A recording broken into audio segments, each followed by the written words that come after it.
सहसंबंध।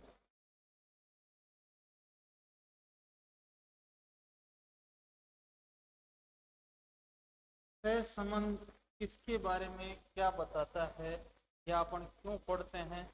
तो चाहे भूगोल हो, चाहे अर्थशास्त्र हो, चाहे प्राणी शास्त्र हो, प्रत्येक सब्जेक्ट में अपन ये सांख्यिकी पढ़ते हैं।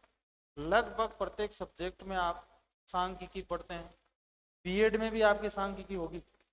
आपने बीएड की है तो भी उसमें भी एक पेपर में ये सारे थे आपके, सारी चीजें आपके थी। वहां पे माध्य भी था, माध्यिका भी थी, सहसंबंध भी था, मानक विचलन भी था। तो ये अपन पढ़ते हैं कि जैसे मानो कि जहाँ पर बीएड करवाते हैं तो आपको कि आप बच्चों में और टीचर में क्या संबंध होता है, संबंध क्या है। आप मानो कि भी तैयारी कर रहे हो तो आप जितना अधिक टाइम दोगे आपके सिलेक्शन का चांस उतना ही अधिक हो जाएगा। तो क्या संबंध है? पढ़ाई करने में जितना ज्यादा समय दे रहे हो सिलेक्शन होने में संभावना बढ़ रही है, तो दोनों में संबंध है, भी धनात्मक संबंध है। ऐसे ही मानो कि अपन बात करते हैं कि वायु में सापेक्ष आर्द्रता अधिक है तो इसका मतलब वर्षा होने की संभावना अधिक है। इसका एक चीज की फसल बोई हुई है, फसल के लिए वर्षा हो रही है तो मतलब पैदावार होने की संभावना अधिक है। तो उन चीजों में ऊंचाई बढ़ रही है तो तापमान कम हो रहा है, उल्टा संबंध चल रहा है। तो प्रत्येक आपस में जो भी स्तर है उनमें आपस में क्या संबंध है और किस प्रकार का संबंध है उसको अपन याद करने के लिए सहसंबंध पढ़ते हैं। सहसंबंध की जो विधियां ज्ञात की थी सबसे पहले किसने की थी? ब्राउ नामक विद्वान। सहसंबंध ज्ञात करने की ब्राउ नामक विद्वान ने पहली बार सहसंबंध ज्ञात करने की विधि ज्ञात की थी, ब्राउ।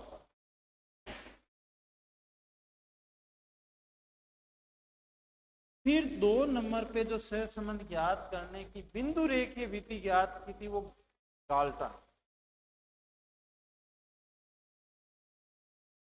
इसने बिंदु रेखीय विधि सर्वप्रथम इसने ज्ञात की। फिर जो गणितीय विधि है वो सर्वप्रथम ज्ञात करने वाला विद्वान कौन था? कार्ल पीरियसन।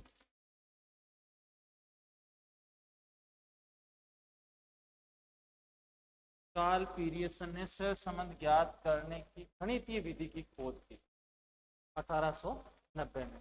फिर एक विधि और अपन विधियां और पढ़ेंगे, स्पेयरमैन की भी पढ़ते हैं, 1904 में उसने भी खोज की थी।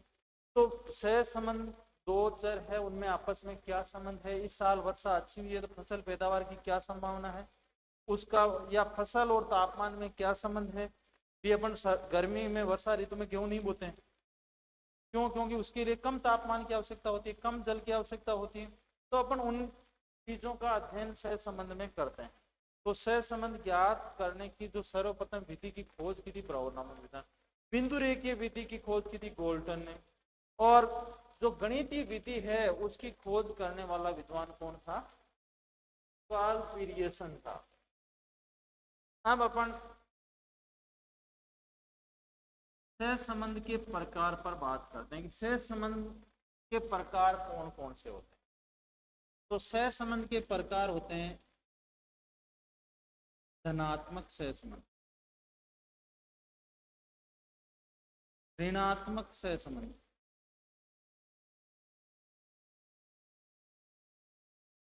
रेखीय सहसंबंध, फिर वक्र रेखीय सहसंबंध, फिर सरल सहसंबंध,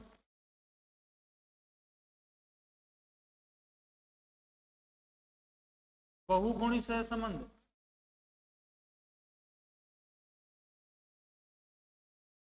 और आंशिक सहसंबंध।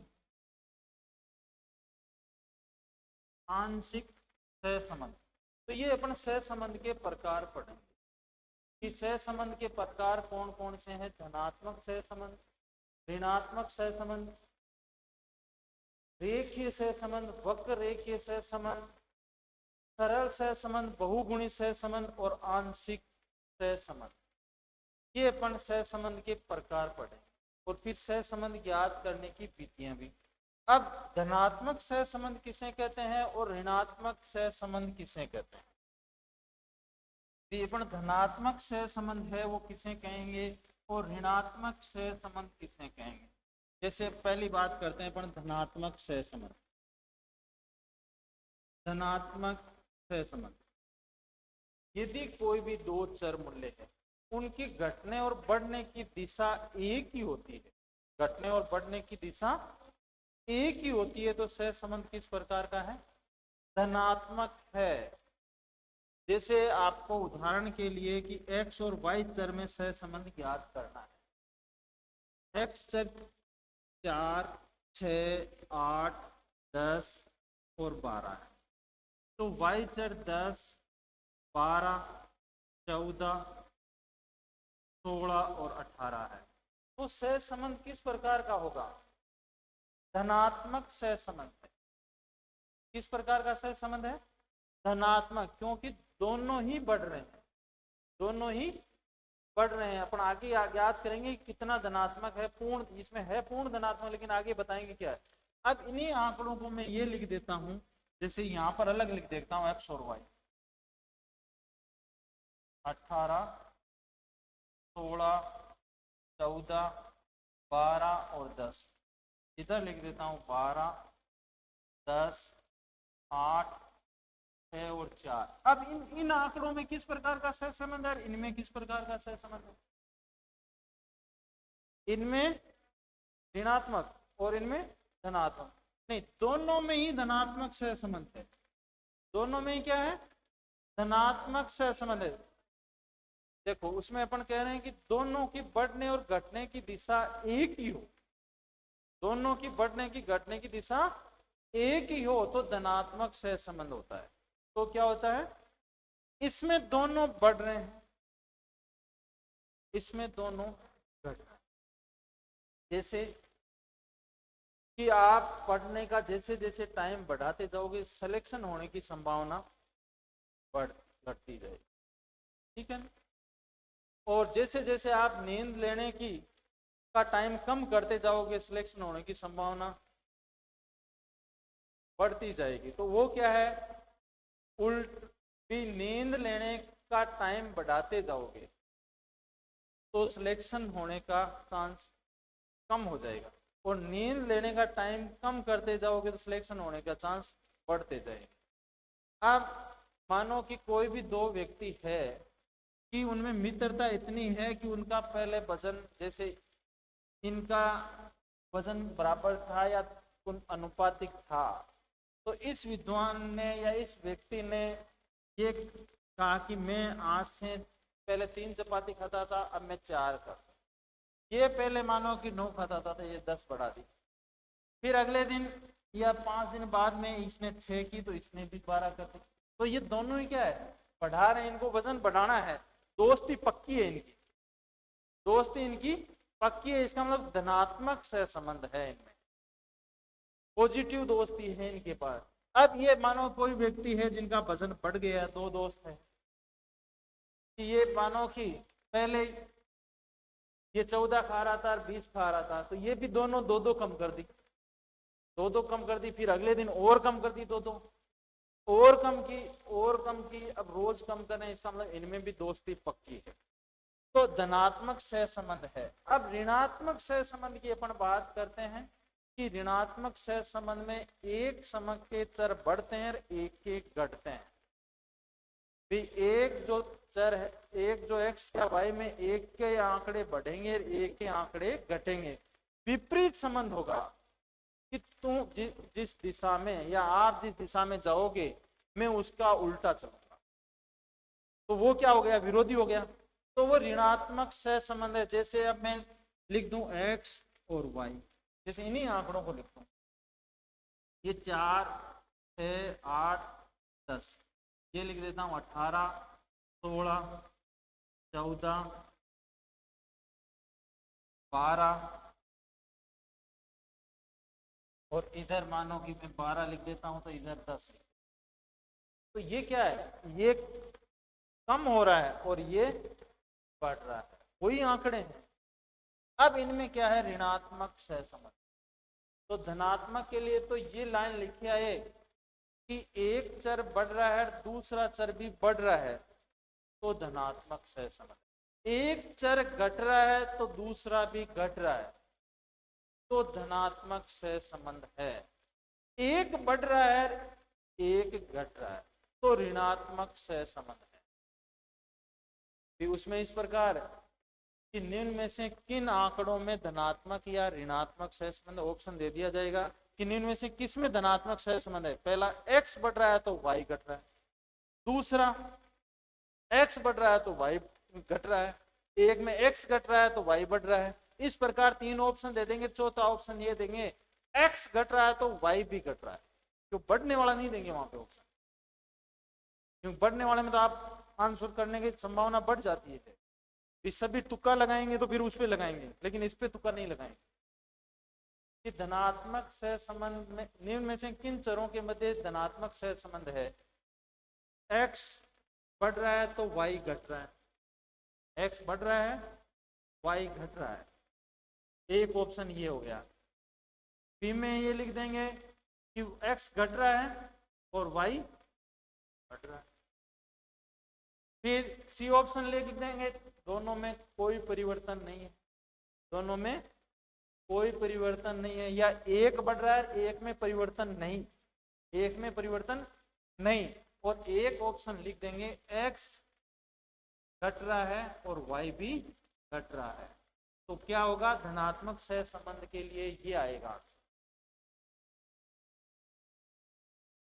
इस प्रकार के क्वेश्चन आपको पढ़ा के दिए हैं, देखना कि किस में धनात्मक होगा किस में ऋणात्मक। अब ऋणात्मक कब होगा, ऋणात्मक के लिए ऑप्शन क्वेश्चन बनाएंगे तो ये बनाएंगे निम्न में से किन में ऋणात्मक सहसंबंध। पहला ऑप्शन x बढ़ रहा है तो y बढ़ रहा है। दूसरा ऑप्शन x घट रहा है तो y भी घट रहा है। तीसरा ऑप्शन x बढ़ रहा है y अपरिवर्तित है, y अपरिवर्तित है। और डी ऑप्शन x घट रहा है और y बढ़ रहा है। तो दोनों में विपरीत वाला ऋणात्मक सहसंबंध होगा। तो ये धनात्मक और ऋणात्मक सहसंबंध की बात है। अब अपन बात करते हैं रेखीय और वक्र रेखीय सहसंबंध। रेखीय और वक्र रेखीय सहसंबंध। रेखीय सहसंबंध में जैसे अभी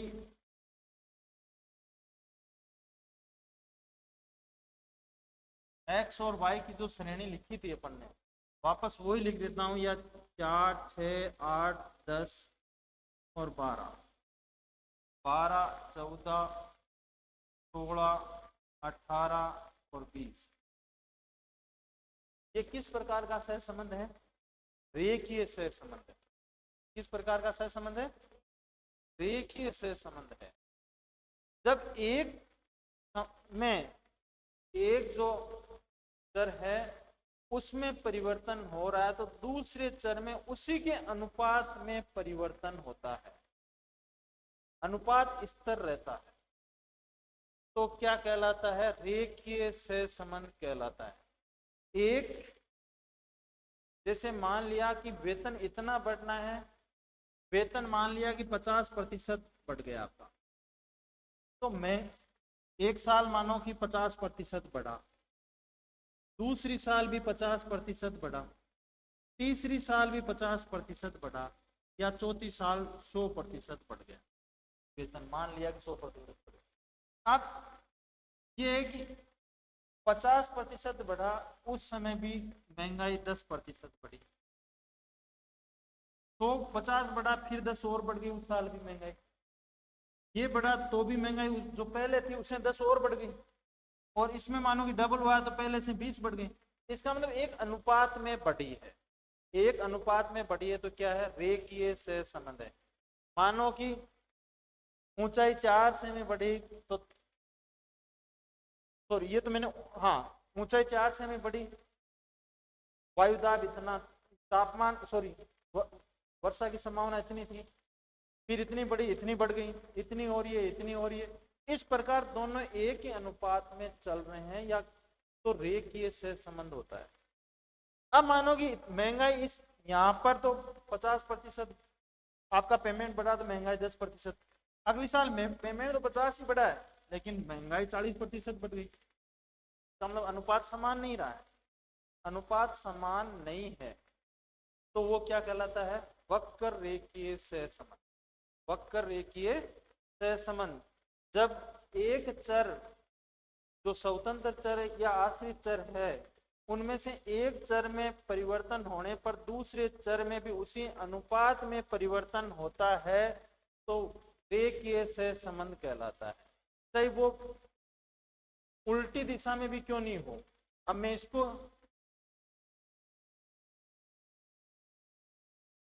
ये लिख देता हूं x और y, 4 6 8 10 12 20 18 16 14 और 12। ये भी किस प्रकार का सहसंबंध है? रेखीय सहसंबंध है।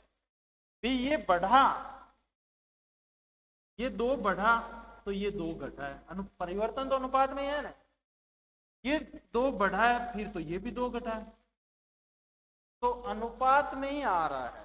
तो अनुपात में आ रहा है तो वो क्या है? रेखीय सहसंबंध। अभी इनके अपन बनाएंगे निकालने के लिए, तब इनमें जो आंकड़े का बिखराव आएगा वो एक सीधी रेखा में आएगा।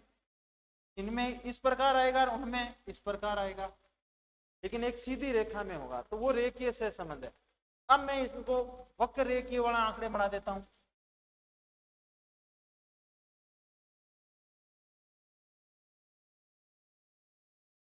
कहां पे? वक्र रेखीय में? नहीं नहीं, फिर इसमें तो या तो पूछा जाएगा धनात्मक और ऋणात्मक के बारे में, या पूछा जाएगा वक्र रेखीय या सरल रेखीय के बारे में, रेखीय के बारे में पूछा जाएगा। तो वो अलग अलग प्रकार के अलग अलग है ना। पूर्ण धनात्मक सहसंबंध है या पूर्ण ऋणात्मक है तो वो सहसंबंध रेखीय भी है। पूर्ण धनात्मक सहसंबंध है और पूर्ण ऋणात्मक है तो वो रेखीय सहसंबंध भी। धनात्मक है लेकिन पूर्ण नहीं है, ऋणात्मक है लेकिन पूर्ण नहीं है, तो वो वक्र रेखीय सहसंबंध होगा। तो वो किस प्रकार का सहसंबंध होगा? वक्र रेखीय सहसंबंध है, वक्र रेखीय सहसंबंध होगा।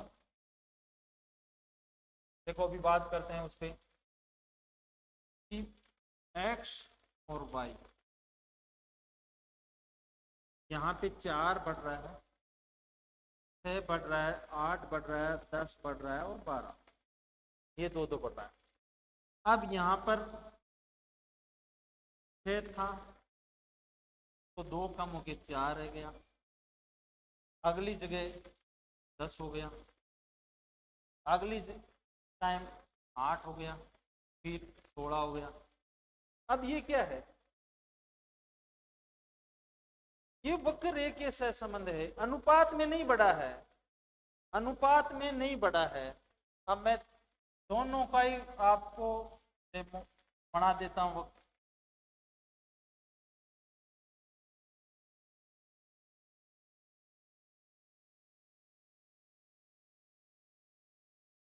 अब ये वक्र रेखीय है, सॉरी सरल रेखीय या रेखीय सहसंबंध है, ये वक्र रेखीय। अब इनके देखो अपन आरेख बनाते हैं, इनके अपन आरेख बनाते हैं, जैसे ये 0 2 4 6 8 10 और 12, ये एक्स चर, और ये 0 2 4 6 8 10 और 12, ये वाई चर। तो एक्स चर 4 था तो वाई चर कितना था? पहले उधर वाले पे बात करें तो एक्स चर तो है 4 और वाई चर है 2, ये 2 आ रहा है, ये 4 आ रहा है यहाँ पे। फिर एक्स चर है 6 और वाई चर है 4, ये 4 और ये 6 जहाँ मिल रहे हैं वहां बिंदु लगा। फिर एक्स चर है 8 और वाई चर है 6, ये 8 और ये इधर 6। फिर एक्स चर है 10 और y चर है 8, फिर x चर है 12 और y चर है 10। तो बिंदुओं का बिखराव एकदम सीधी रेखा में आया है, बिंदुओं का बिखराव एकदम सीधी रेखा में आया, तो ये क्या है, सरल रेखीय सहसंबंध है, सरल रेखीय सहसंबंध है। फिर यदि उनको देखो अपने, इनको भी x, इनको मिटा देता हूं मैं, फिर अब उसका बनाते हैं। वक्र रेखीय में किस प्रकार का आएगा कि x 4 है तो y कितना है 6 है, x का 4 मिल रहा है और y का 6 मिल रहा है। फिर x है 6 तो y है 4, फिर x 8 है तो y है 10, x 10 है y है 8, x 12 है y 16 है। अब इनको मिलाओ, कैसे मिलाओगे आप, किस प्रकार आप मिलाओगे, सीधी सरल रेखा नहीं है ना, वक्र रेखा में मिलेंगे। तो इस प्रकार के आंकड़ों को क्या कहते हैं, वक्र रेखीय सहसंबंध। सरल रेखीय सहसंबंध में तो अनुपात में ही जो बढ़ने का, एक चर बढ़ने पे दूसरे चर बढ़ने का अनुपात स्थिर रहता है, तो वो क्या कहलाता है, सरल रेखीय सहसंबंध। और बढ़ने का अनुपात स्थिर नहीं है, कभी कितना ही बढ़ जाए कभी घट जाए उस चीज से, तो वो क्या है, वक्र रेखीय सहसंबंध। अब अपने हैं बहुगुणी सहसंबंध, आंशिक सहसंबंध और सरल सहसंबंध। जब दो ही अपन सामान्य पढ़ा जाता है कि दो चरों में सहसंबंध, जैसे फसल है, फसल और वर्षा में संबंध ज्ञात किया जाता है, तो क्या है, सरल सहसंबंध कहलाता है। दो ही चरों में आपस में संबंध ज्ञात किया जाता है तो क्या कहलाता है, सरल सहसंबंध ज्ञात किया जाता है। इसमें ये आश्रित चर है, ये स्वतंत्र है, कभी वर्षा कम हो जाएगी कभी ज्यादा हो जाएगी, तो इस पर इफेक्ट पड़ेगा इसका, वर्षा का, फसल का वर्षा पे इफेक्ट नहीं पड़ेगा। अब इनमें भी पूछा जाए कि कौन सा आश्रित होगा और कौन सा, भी आश्रित तो ये है, ये स्वतंत्र है। फसल बोने से वर्षा थोड़ी होती है, वर्षा होने पर से फसल बोई जाएगी, तो ये आश्रित है, ये स्वतंत्र है। तो इसमें एक आश्रित और एक स्वतंत्र चर का संबंध ज्ञात किया जाता है। सरल संबंध में किसका, एक आश्रित और एक स्वतंत्र चर का संबंध ज्ञात किया जाता है, वो क्या कहलाता है, सरल सहसंबंध कहलाता है। दूसरा, इसी को उदाहरण लेता हूं, फसल पर क्या वर्षा का भी प्रभाव पड़ता है, तापमान का भी पड़ता है, फिर खाद बीज का भी खाद का भी प्रभाव पड़ेगा, बीज का भी प्रभाव पड़ेगा, और मानव श्रम का भी प्रभाव पड़ेगा। तो इन फसल, अब जैसे एक खेत है उसमें भी बाजरा बोया हुआ है, दूसरा खेत है उसमें भी बाजरा बोया हुआ है, वर्षा दोनों में बराबर हो रही है, पास पास में खेत है, लेकिन एक, तापमान भी दोनों में बराबर है, लेकिन एक में खाद बीज सही नहीं है, मानव श्रम का उपयोग कम हुआ है, दूसरे में अच्छा हुआ है, तो उत्पादन अगले में ज्यादा होगा। तो एक आश्रित चर और अनेक स्वतंत्र चरों का संबंध ज्ञात किया जाता है, तो उसे कहते हैं बहुगुणी सहसंबंध। भी इस पे तो केवल एक का ही प्रभाव है, तो सरल सहसंबंध में दो ही चरों में ज्ञात किया जाता है, उनमें एक स्वतंत्र होता है और एक आश्रित होता है। बहुगुणी में कितने आश्रित होंगे और कितने स्वतंत्र होंगे, आश्रित तो एक ही होगा और स्वतंत्र अनेक हो सकते। तो इसमें दो से अधिक चरों का सहसंबंध ज्ञात किया जाता है, बहुगुणी में दो से अधिक चरों का सहसंबंध ज्ञात किया जाता है। फिर तीसरा आ गया आंशिक सहसंबंध। अब देखना यहाँ पे थोड़ा सा ध्यान रखना है, आंशिक सहसंबंध में फसल पर वर्षा, तापमान, यहाँ पर देखना थोड़ी सी चेंज है, वहां पे पूछने में ही आपको कंफ्यूज करेंगे, बाकी कोई चेंजिंग नहीं है। आंशिक सहसंबंध किसे कहेंगे? जिसमें दो से अधिक चरों का के मध्य सहसंबंध ज्ञात किया जाता है। दो से अधिक, न्यूनतम चर कितने होंगे? तीन। इसमें भी न्यूनतम कितने होंगे? तीन। पूछा जाए आंशिक सहसंबंध में न्यूनतम चर कितने होंगे? तीन होंगे। बहुगुणी सहसंबंध में भी न्यूनतम कितने होंगे? तीन होंगे। आंशिक सहसंबंध में चर तो दो से अधिक होते हैं, लेकिन सहसंबंध दो के मध्य ही ज्ञात किया जाता है, तीसरे को स्तर मान लिया जाता है। जैसे यहाँ पर फसल और तापमान, वर्षा, तीनों का प्रभाव, फसल पे वर्षा और तापमान दोनों का प्रभाव ज्ञात करना है, लेकिन तापमान को तो स्तर मान लिया कि हर साल तापमान इतना ही रहता है जुलाई अगस्त महीनों में, इसको स्तर मान लिया जाता है। दो के मध्य सहसंबंध ज्ञात किया जाता है तो उसे आंशिक सहसंबंध कहा जाता है। इस सरल सहसंबंध में दो ही चरों के मध्य सहसंबंध ज्ञात किया जाएगा। दो ही चरों के मध्य सहसंबंध ज्ञात किया जाएगा। बहुगुणी में दो से अधिक चरों के मध्य सहसंबंध ज्ञात किया जाएगा, जिसमें एक आश्रित चर होगा और एक से अधिक स्वतंत्र चर होंगे, उनमें आपस में सहसंबंध ज्ञात किया जाता है। आंशिक सहसंबंध में एक आश्रित चर होता है, एक से अधिक स्वतंत्र चर होते हैं, लेकिन उनमें बाकी चरों को, चाहे इसमें और भी श्रम ले, खाद बीज ले, उनको स्तर मान लेंगे और एक वर्षा का ही नापें। तो चर तो उसमें शामिल तो होते हैं दो से अधिक, लेकिन सहसंबंध ज्ञात किया जाता है केवल दो का ही ज्ञात किया जाता है, तो उसे कहेंगे आंशिक सहसंबंध। ठीक है। अब सहसंबंध ज्ञात करने की विधियां कौन कौन सी? सहसंबंध ज्ञात करने की विधियां,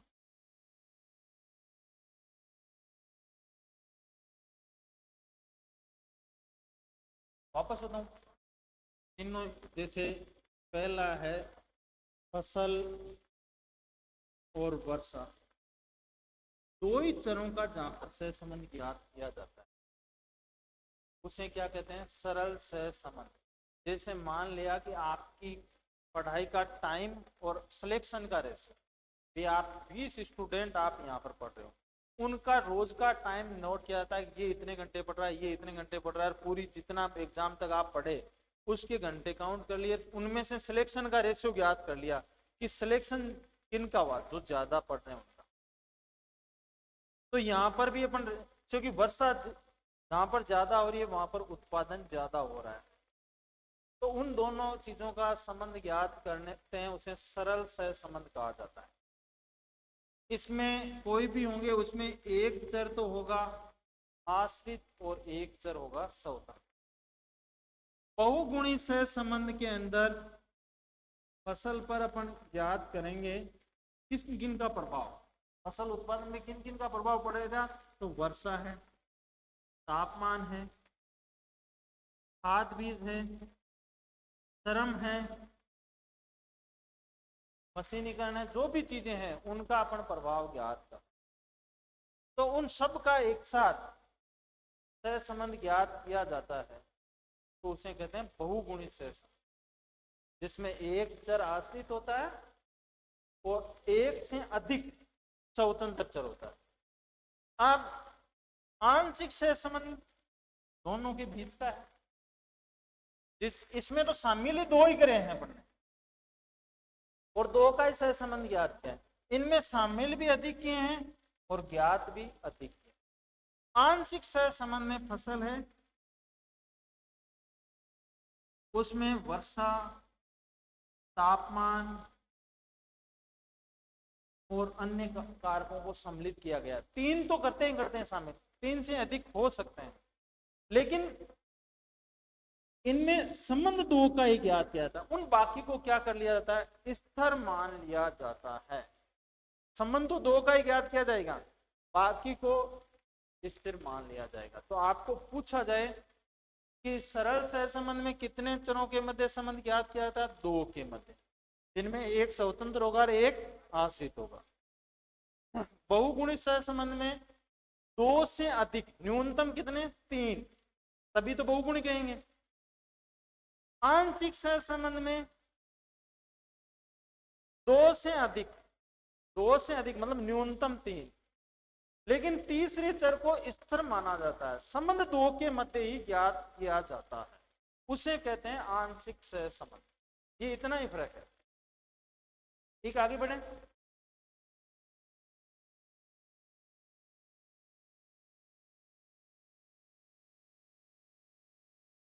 अब है अपने सहसंबंध ज्ञात करने की विधियां। कौन कौन सी विधि आती है सहसंबंध ज्ञात करने में?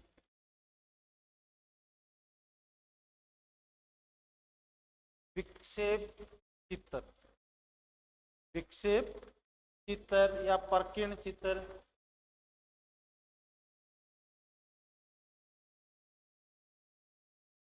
विक्षेप चित्र या बिंदु रेखीय, इन दोनों को एक ही भी मान सकते हैं। बिंदु रेखीय या विक्षेप चित्र या बिंदु चित्र, विक्षेप चित्र या बिंदु चित्र भी कह सकते हैं।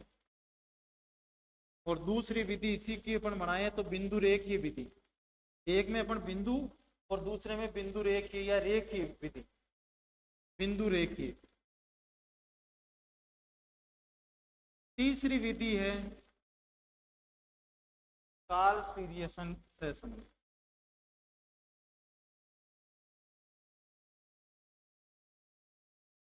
सहसंबंध चौथी विधि है स्पीयरमैन की विधि। फिर है संगामी विचलन विधि, संगामी विचलन विधि। और छठवीं विधि है न्यूनतम वर्ग विधि, वर्ग विधि। तो ये सहसंबंध ज्ञात करने की विधि। विक्षेप चित्र या प्रकीर्ण चित्र भी कह सकते हैं, प्रकीर्ण चित्र, विक्षेप चित्र, बिंदु चित्र, बिंदु रेखीय या रेखीय विधि, काल पीरियसन, स्पेयरमैन, संगामी विधि और संगामी विचलन विधि और न्यूनतम वर्ग विधि। ये सहसंबंध ज्ञात करने की विधियां हैं। यहां से क्वेश्चन पूछा जाता है काल पीरियसन की सहसंबंध में अपन आगे बात करेंगे अलग से कि इसे और क्या नाम से जानते हैं। गुणन आधुरण सहसंबंध, गुणन आधुरण सहसंबंध या सरल सहसंबंध नाम से भी जानते हैं काल पीरियसन। और स्पेयरमैन के बारे में अपन पढ़ेंगे कोटि अंतर सहसंबंध, कोटि अंतर सहसंबंध की बात पढ़ेंगे। अब अपन पहले विक्षेप चित्र या बिंदु चित्र पे बात कर लेते हैं। विक्षेप चित्र या बिंदु चित्र,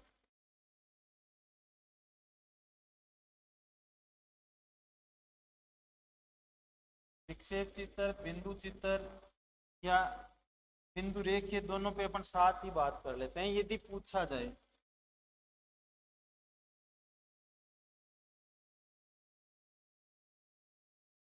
चित्र बना के दे दे, आपको बिंदु दे दे,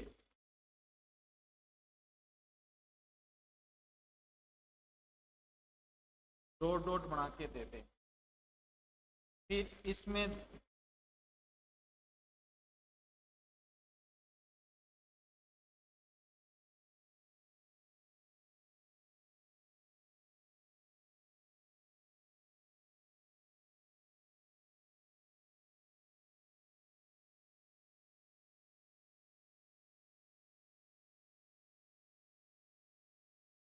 ये दे दे, फिर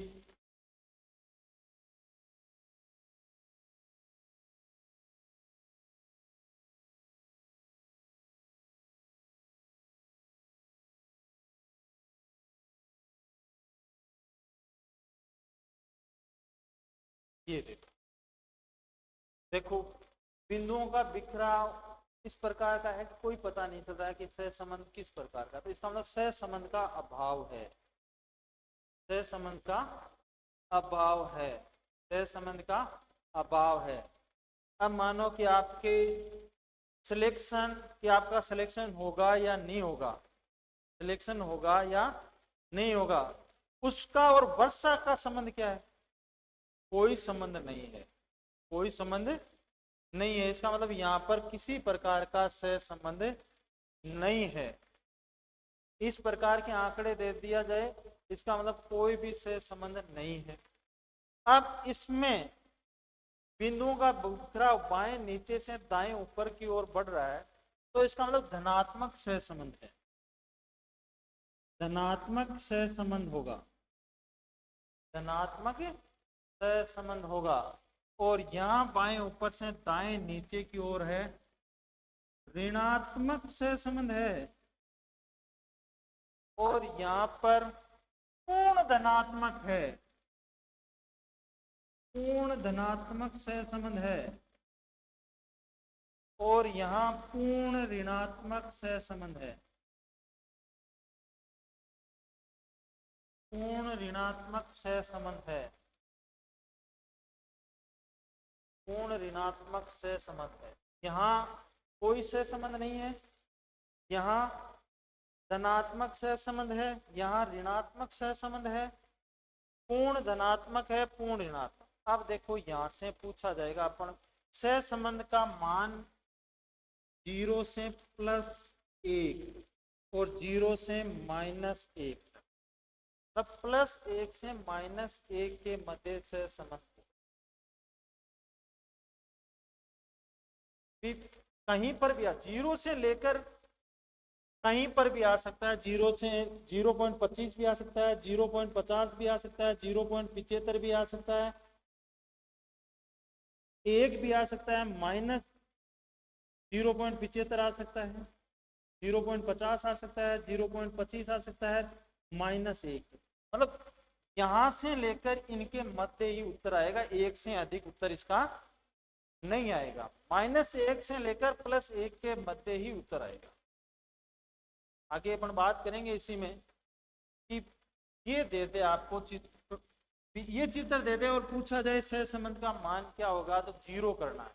किसी प्रकार का सहसंबंध नहीं है, शून्य से। यहां पर क्या करना है, शून्य से मिलाना है। यहां पर सहसंबंध धनात्मक है। अब यहां पर पूरा पूर्ण सहसंबंध तो नहीं है, पूर्ण तो नहीं है, इसका मतलब आपके पास में 0.40 या 0.60 जो भी ऑप्शन में मिले, लगभग मध्य वाली स्थिति का, तो वो आएगा। यहां पर -0.50 0.60 जो भी आंसर मिले नजदीकी वो करना। यहां ये चित्र दे तो +1 पूर्ण धनात्मक उत्तर आएगा, और यहां पर -1 आंसर आएगा। अब इसके लिए अपन पूर्ण धनात्मक, इसके लिए पूर्ण ऋणात्मक। ये निम्न धनात्मक,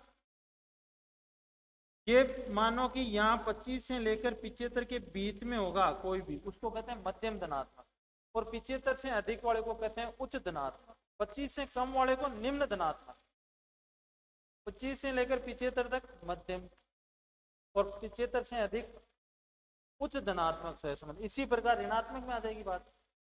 अब यही यदि बिंदुओं का बिखराव बाएं नीचे से दाएं ऊपर की ओर एक सीधी रेखा में है, तो पूर्ण धनात्मक सहसंबंध होगा। और बिंदुओं का बिखराव बाएं ऊपर से दाएं नीचे की ओर है, पूर्ण ऋणात्मक सहसंबंध होगा। एक देखो इसमें मैं चित्र बनाते हैं x और y, फिर आंसर भी निकालेंगे इनका। 4 6 6 8 10 12।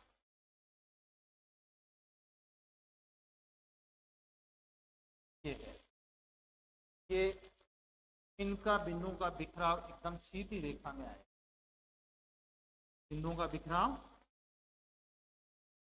0 2 4 6 8 10 12 14। 0 2 4 6 8 10 12 और 14। ये x है और ये x है और y है। यहाँ पे x 4 है तो y कितना है 6 है। x 6 है, y 8, x 8 है, y 10 है, x 10 है तो y 12 है, x 12 है, y 14। इसका मतलब बाएं नीचे से दाएं ऊपर की ओर एक सीधी रेखा में अपने को आंकड़े प्राप्त है। बाएं नीचे से दाएं ऊपर की तरफ एक सीधी रेखा में आंकड़े प्राप्त हुए। इसका मतलब अभी आगे अपन इन आंकड़ों का उत्तर निकालेंगे, प्लस 1 आएगा।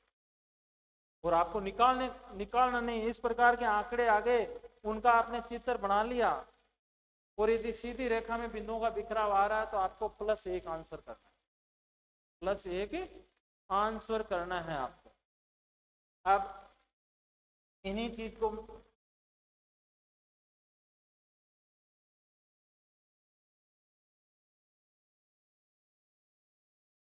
क्या हुआ, ग्राफ बनाना इजी रहता है, थोड़ा से में पता चल जाता है। और लगभग आंकड़े देखते अपने को ग्राफ बनाने की जरूरत नहीं है। यदि आप बार बार प्रैक्टिस कर रहे हो कि आंकड़े सही अनुपात भी 8-10 अपना देखेंगे कि अनुपात सही आ रहा है, सही तरीके से आ रहा है, तो क्या होगा।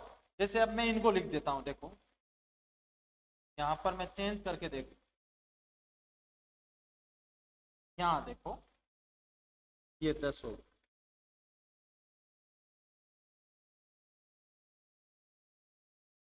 ठीक है, ये 6, 8, ये 14,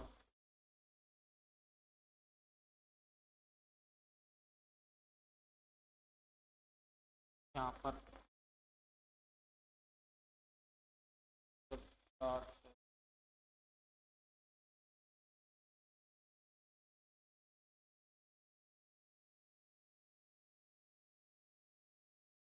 8 लिख दिया, तो यहाँ पर 10 लिख दिया, यहाँ पे 6 लिख दिया, यहाँ पे 8 लिख दिया, यहाँ पे 14 लिख दिया, तो यहाँ पे 12 लिख दिया, इधर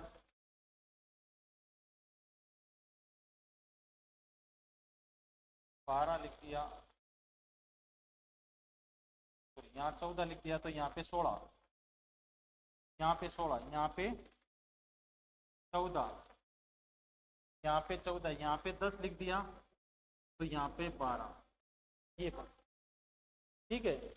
अब देखो पता नहीं चल रहा है कि अनुपात में बढ़ रहे हैं या नहीं बढ़ रहे हैं, तो भी प्लस 1 आंसर आएगा, प्लस।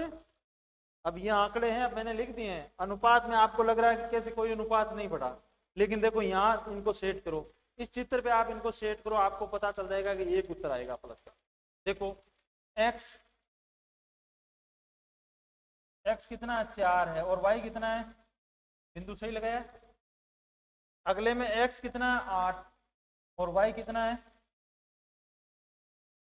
ठीक है, अगले में x है 6 और y कितना है 8, ये 6 और 8, फिर अगले में 14 और 16, मानो इसको अपन बढ़ा देते हैं,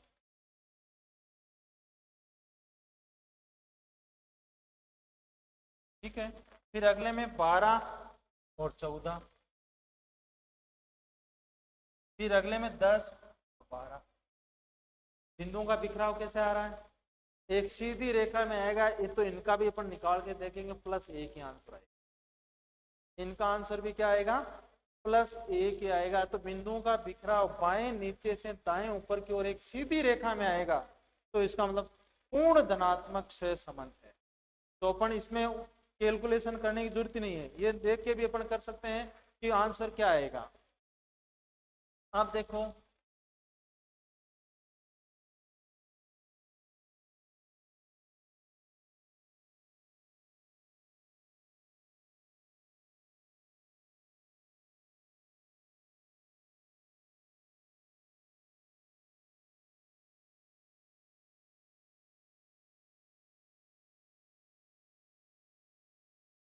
इनका उत्तर क्या आएगा, इनका उत्तर -1 आएगा, और इनको अपन बिंदुओं को सेट करेंगे तो बाएं ऊपर से दाएं नीचे की ओर आएगा, बाएं ऊपर से दाएं नीचे की ओर आएगा। तो अब देखो x 4 है, x 4 है यहाँ पे, तो y कितना है 14, ये यहाँ पे 4 और 14 मिल रहे हैं यहाँ, x 6 है तो y 12, x 8 है तो y 10 है, x 10 है तो y 8 है, x 12 है तो y 6 है, x 14 है तो y 4 है। तो बिंदुओं का बिखराव एकदम सीधी रेखा में आ रहा है, बाएं ऊपर से दाएं नीचे की ओर आ रहा है, बाएं नीचे से दाएं सॉरी बाएं ऊपर से दाएं नीचे की ओर आ रहा है, एकदम सीधी रेखा में आ रहा है। तो क्या होगा, पूर्ण धनात्मक सहसंबंध होगा, सॉरी पूर्ण ऋणात्मक सहसंबंध होगा। और बाएं नीचे से दाएं ऊपर की ओर सीधी रेखा में आएगा, पूर्ण धनात्मक सहसंबंध होगा। अब देखो कंफ्यूज करने के लिए और क्या करेंगे इसमें,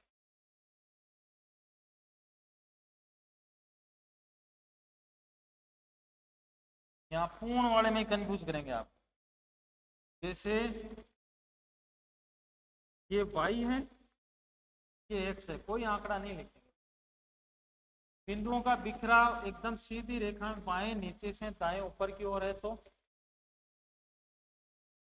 पूर्ण धनात्मक से, और y है और x है, ये है पूर्ण ऋणात्मक सहसंबंध। अब देखो ये बना दिया खाना, इधर y लिख दिया मैंने, इधर x लिख दिया, इधर y है और बिंदुओं का बिखराव ये कर दिया। अब मानो कि ये ए ऑप्शन तो पूर्ण धनात्मक है, पूर्ण धनात्मक है, और ये पूर्ण ऋणात्मक है, और ठीक है इसकी बात करते हैं। और ये सॉरी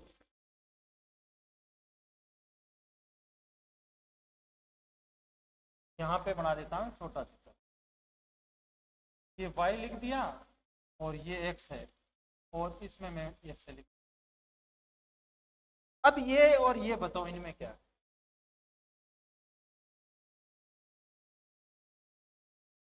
नीचे वाला पूर्ण धनात्मक या ऋणात्मक। अब देखो यहाँ y के ऊपर से x के इधर आ रहा है, पूर्ण ऋणात्मक, ठीक है ना, ये x के नीचे से इधर जा रहा है। इस प्रकार इसमें देखो ये y के ऊपर से इधर आ रहा है तो क्या होगा, ऋणात्मक होगा पूर्ण, लेकिन पूर्ण धनात्मक है ये भी क्या है, पूर्ण धनात्मक है। ये कंफ्यूज करने के लिए दिया था फर्स्ट ग्रेड में, टेस्ट में भी दिया था मैंने, और फर्स्ट ग्रेड में भी एग्जाम में आया हुआ है।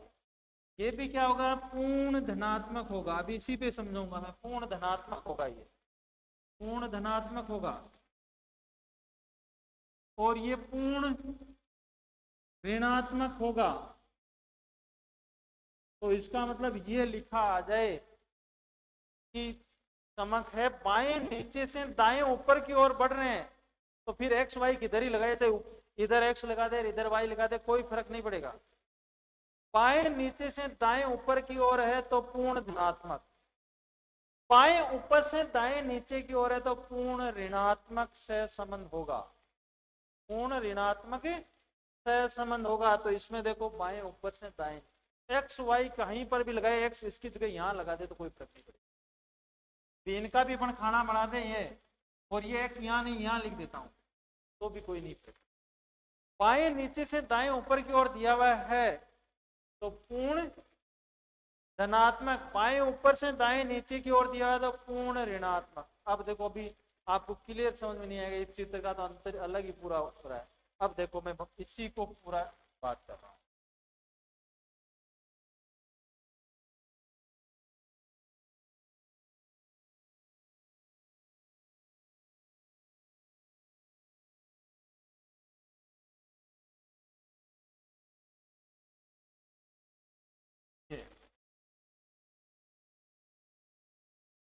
चार क्वार्टर्स होते हैं, फर्स्ट इसको, सेकंड इसको, थर्ड इसको, फोर्थ इसको।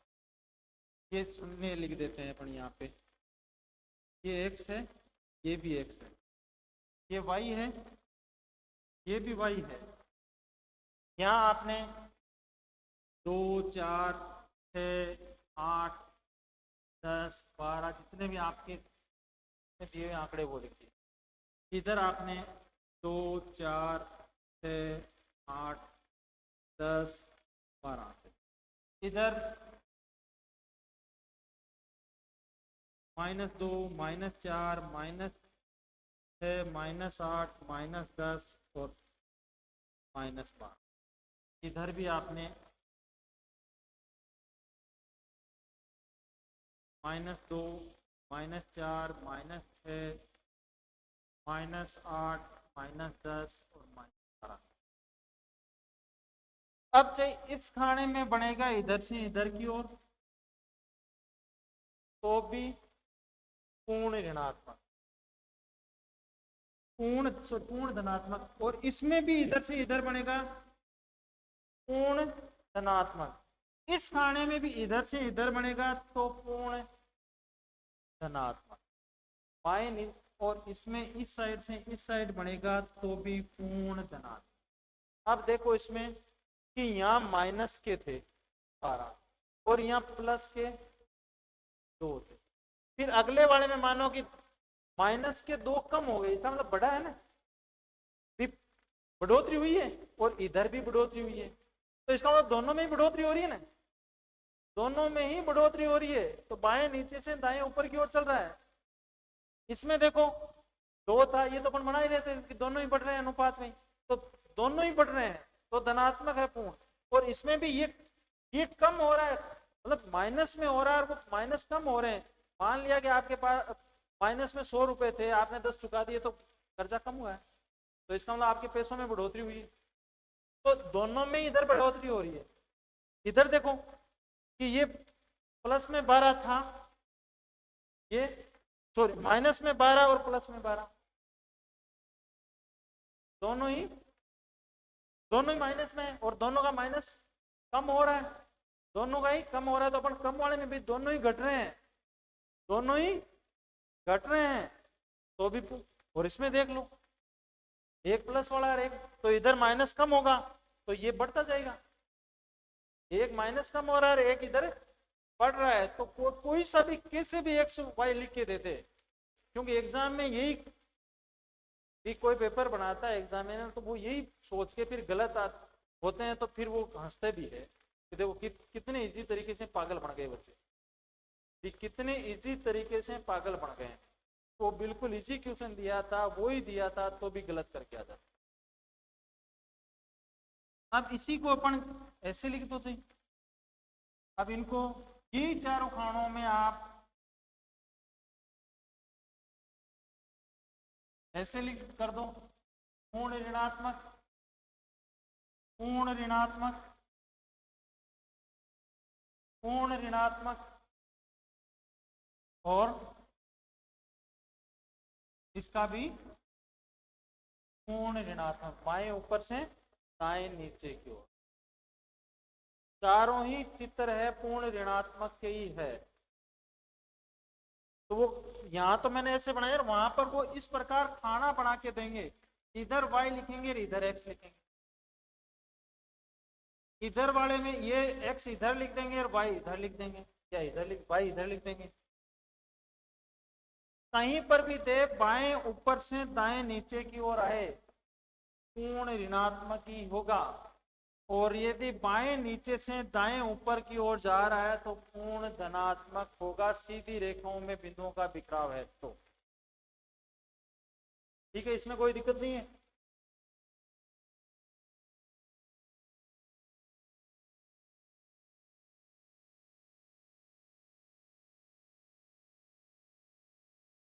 अब एक मैं और दे रहा हूं थोड़ा सा उससे अलग।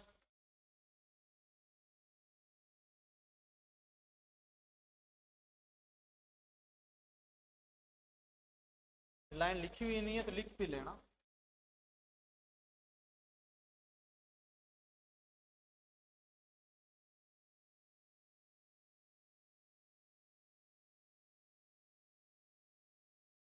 दो तीन बार एग्जाम में आया हुआ है क्वेश्चन, इसका आंसर 0 होगा। अब वो कैसे होगा वो भी अपन निकालेंगे। 0 वाला तो रट लिया आपने, लेकिन आगे इसको कैसे कंफ्यूज करेंगे आपको जैसे अपन देख रहे थे कि बिंदुओं का बिखराव ये है, तो आंसर क्या था? 0। लेकिन इसमें बिंदुओं का बिखराव ऐसे नहीं है। इसमें आप जो स्पेयरमैन का, ज्यादातर किताबों में स्पेयरमैन का दिया हुआ, काल पीरियसन वाला दिया नहीं हुआ है, संगामी विधि नहीं दी हुई, विचलन विधि नहीं दी हुई है, केवल स्पेयरमैन का ही केवल एक सूत्र दिया हुआ है, और उस सूत्र से आप इसका आंसर ज्ञात कर लेना, 0.50 आएगा। आंसर क्या आएगा? 0.50 आएगा। लेकिन इसमें का आंसर होगा 0। इसका आंसर होगा 0। अभी अपन निकालेंगे, उन सूत्रों से ही निकालेंगे। अभी केवल यहां पर अपन बिंदु रेखीय विधि की ही बात कर रहे हैं। भी एक, जैसे मानो कि आपने फसल बो दी, फसल बो दी, बोने के बाद में आपके पास में 5 ट्रैक्टर आ गए, घर पे 10 ट्रैक्टर आ गए, उस फसल उत्पादन में क्या फर्क पड़ा? कोई फर्क नहीं पड़ा। भी एग्जाम हो गया, उसके बाद में आप खूब पढ़ना स्टार्ट कर दिया, तो उस जो एग्जाम का रिजल्ट आएगा उस पर आप क्या फर्क पड़ेगा? एग्जाम होने के बाद में आपने पढ़ना स्टार्ट किया है खूब, तो जो पहले वाला आगे वाला रिजल्ट पे तो प्रभाव पड़ेगा, लेकिन जो पीछे रिजल्ट आने वाला, जिसका एग्जाम आपने दे दिया, उस पे कोई प्रभाव, 0% प्रभाव रहेगा उस पे भी। मान लिया कि आप तैयारी कर रहे हो इस एग्जाम के लिए, और आपने पीछे वाला एग्जाम भी दिया था, तो पीछे वाला एग्जाम में मान लिया रिजल्ट नहीं आया, तो अब वाली पढ़ाई होने पर उस एग्जाम में कोई फर्क नहीं पड़ेगा। इसका मतलब ये कह रहा है कि मेरा वजन कम है, मैं अगले दिन 4 चपाती की जगह 6 खा रहा हूँ, फिर अगले दिन 8 खा रहा हूँ, फिर 10 खा रहा हूँ, फिर 12 खा रहा हूँ, बढ़ा रहा हूँ। लेकिन ये कह रहा है मेरे को आपसे कोई मतलब नहीं, मैं मेरी मस्ती में मस्त हूँ। इसका मतलब इन दोनों में कोई सी प्रकार की दोस्ती है ही नहीं। इसका मतलब सह संबंध आएगा 0। ये तो मानो कि 2 बार क्वेश्चन आ गया, रट लिया। अब इससे आगे क्वेश्चन क्या आएगा?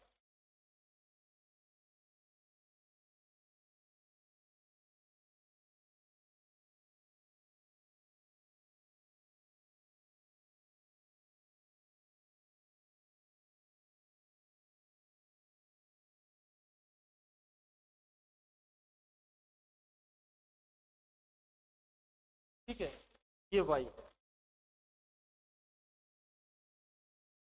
अब वहां से लैंग्वेज क्या देंगे कि एक्स चर अलग अलग है, वाई चर समान है, तो बिंदुओं का बिखराव किस रेखा के समानांतर आएगा?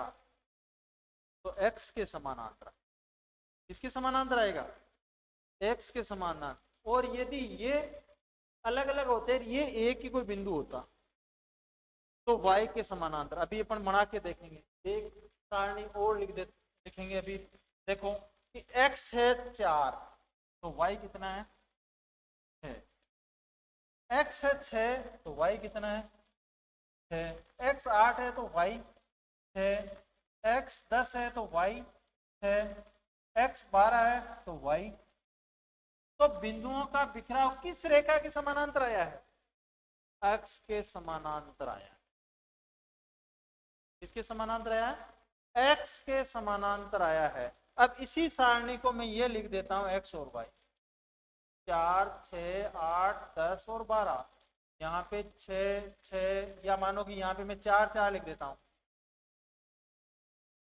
ठीक है, तो अब जब बिंदुओं का बिखराव आएगा वो y के समानांतर आएगा। देखो y है 4, तो x कितना है? 4।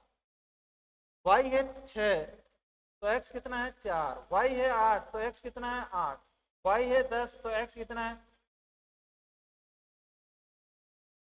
तो बिंदुओं का बिखराव कैसे हो गया? y के समानांतर। पहली चीज तो ये पूछी जा सकती है। दूसरी चीज ये पूछी जा सकती है, यदि बिंदुओं का बिखराव x के समानांतर एक सीधी रेखा में है, तो सहसंबंध का मान आएगा 0। वहां तो आप पकड़ लोगे ये तो, क्योंकि 2 बार एग्जाम में पूछ लिया, लेकिन आगे वो एग्जाम में वही लाइन थोड़ी देंगे ना, ये नहीं देंगे, अब ये देंगे। इस एग्जाम में यदि वो क्वेश्चन बनाएंगे तो ये बनाएंगे फर्स्ट ग्रेड में, क्योंकि ये तो 2 बार फर्स्ट ग्रेड में दे दिया, और यहां आपने पकड़ लिया, इसका मतलब आपके चांस बन रहे हैं।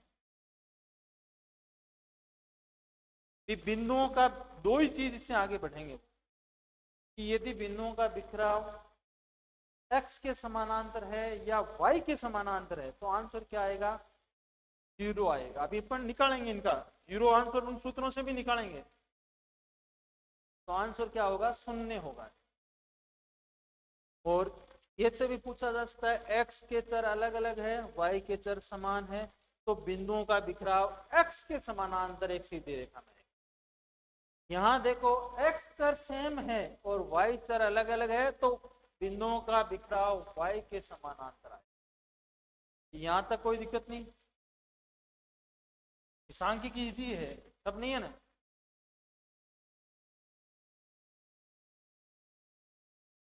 ये आपने सही तरीके से पढ़ा नहीं है, आपने केवल सूत्र रटे हैं उसके, और सूत्र मेरे को याद ही नहीं रहते हैं, पढ़ाते हैं कब याद करते हैं वापस भूल जाते हैं।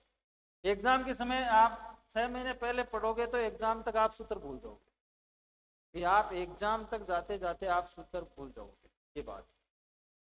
अब अपन बात करते हैं काल पीरियसन के सेशन, एक गणितीय विधि है।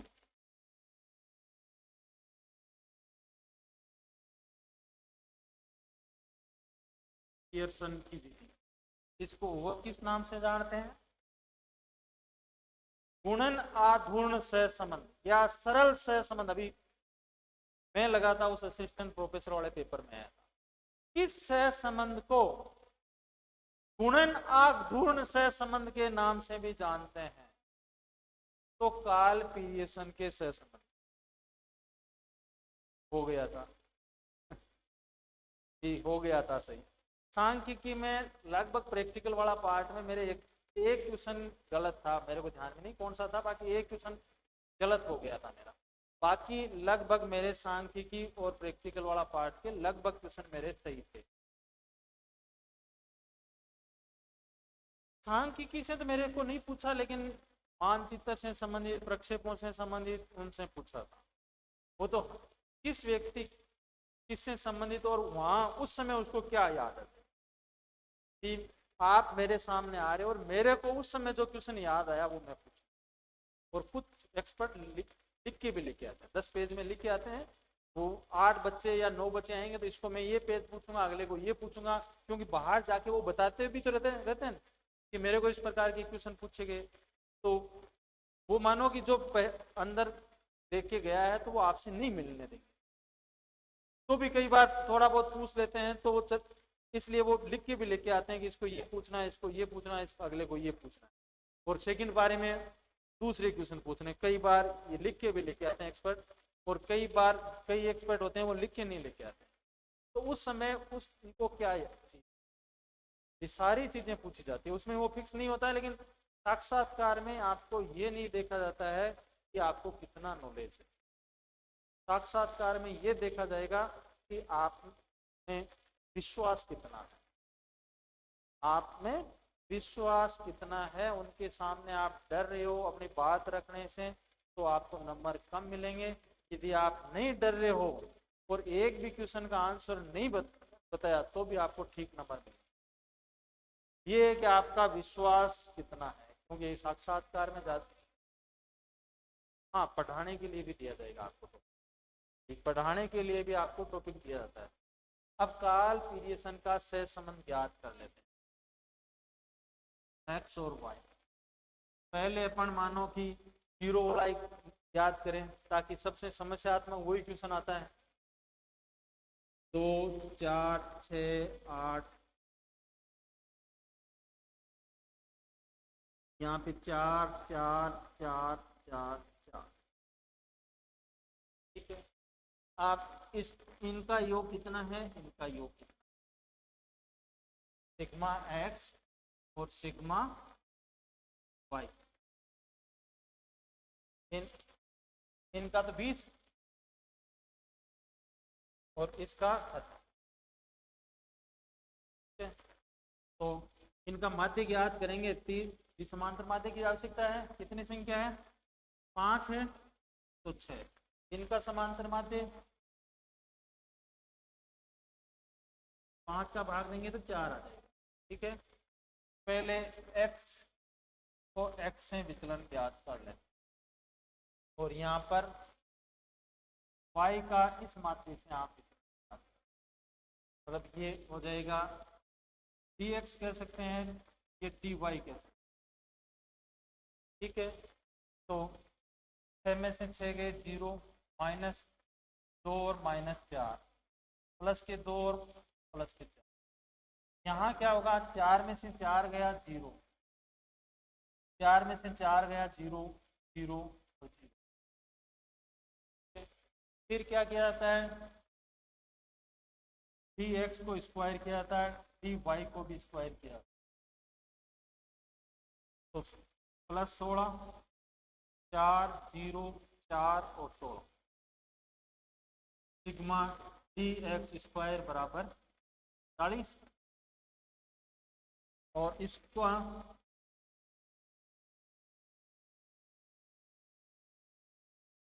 0, सिग्मा dy स्क्वायर बराबर, फिर किया जाएगा इनको गुणा,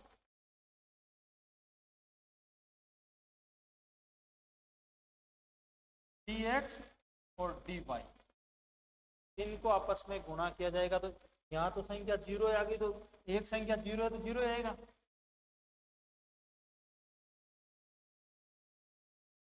इनका योग भी कितना होगा, 0। अब इसमें जो सूत्र लागू होता है,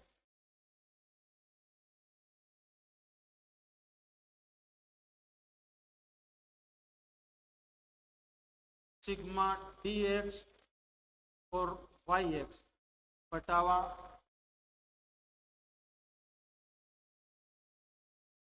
sigma d square into d Y square, ये सूत्र आ जाएगा। तो अपन r बराबर, ये 0 है, बटावा √40 इंटू 0।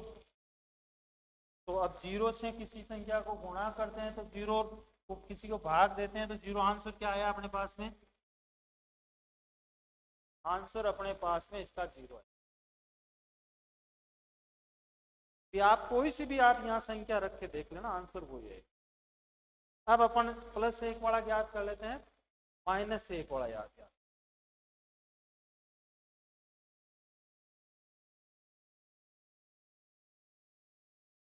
x और y, 2, 4, 6, 8, 10 और 12, यहाँ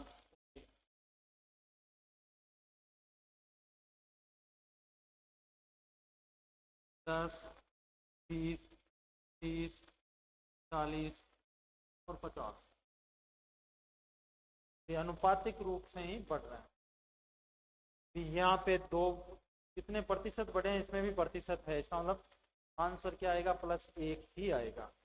इनका योग कितना हुआ, इनका योग कितना, सिग्मा x बराबर 30, सिग्मा y बराबर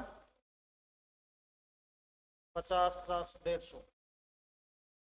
इनका माध्य ज्ञात करते हैं तो 5 का भाग दे देते हैं इनका भी, तो इनका 6 और इनका आ रहा है 30, 30 आ रहा है। आप यहाँ पे dx कितना है, 0, -2 और -4, 2 और 4 क्या है, 0, -10, -20, 10 और 20। यहाँ पे अपन x y minus margin D Y, फिर यहाँ पे अपन dx स्क्वायर और y dy स्क्वायर, तो यहाँ हो गया 16, 4 0, 4 और 16। यहाँ हो गया 200 को 20 को अपन 20 से गुणा करते हैं तो 400, 2, 0, 100, 400। इनका योग सिग्मा टी एक्स स्क्वायर 40 और सिग्मा टी वाई स्क्वायर बराबर 1000। फिर टी एक्स और वाई एक्स ने को गुणा कर, इन दोनों को अपने को गुणा, कितना आ रहा है 80 प्लस के, क्योंकि दोनों ही माइनस है, माइनस से माइनस गुणा होंगे तो प्लस के आ जाएंगे। कितने हैं 20, 0, 20 और 80। इनका योग कितना हो गया sigma T X T Y बराबर 200।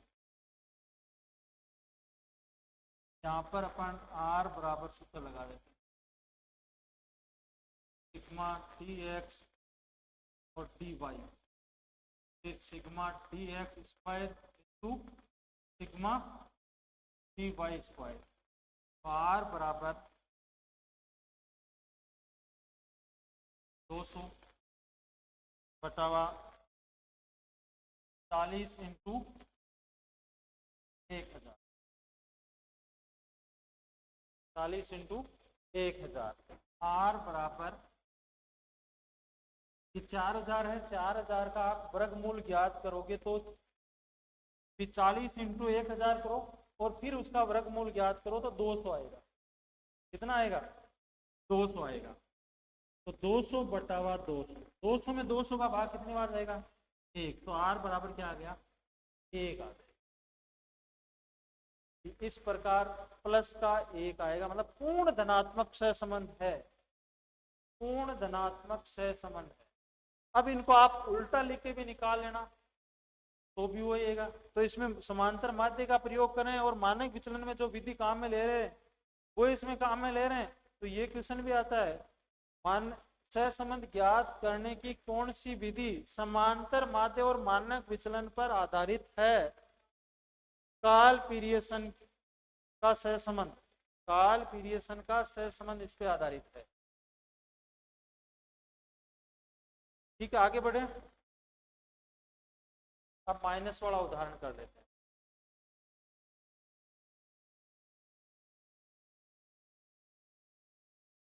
चार, 6, 8, 10,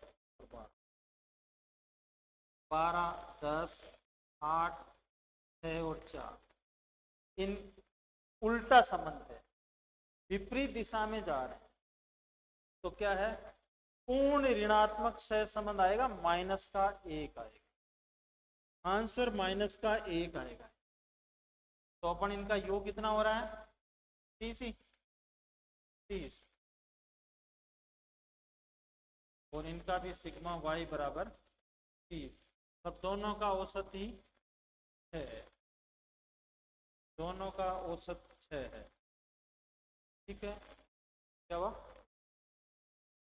इनका योग 40 हो रहा है कि 10, 20, 40, सॉरी 40 हो रहा है, हाँ 40 हो रहा है, तो औसत क्या आएगा 8।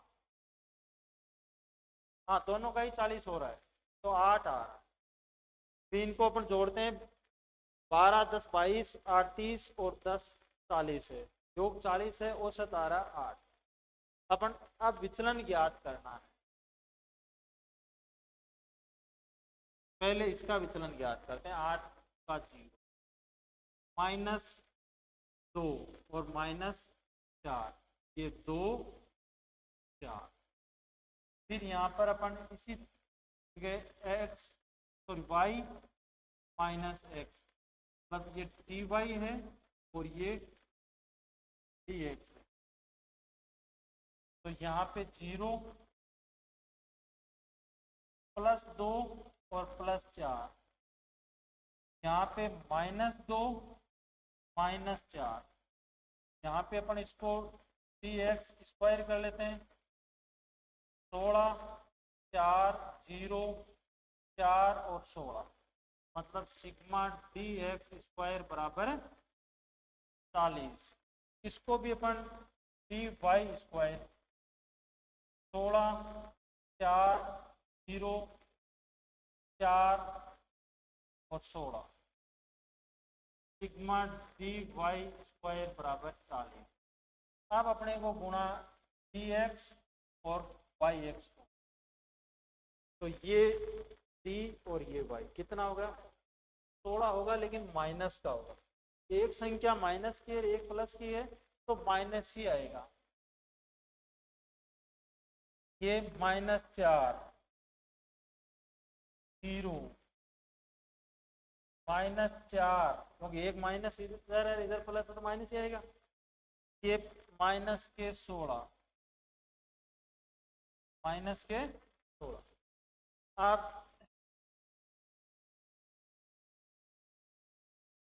40, sigma D X D Y बराबर 40। अब अपन सूत्र लगा देते हैं, आर बराबर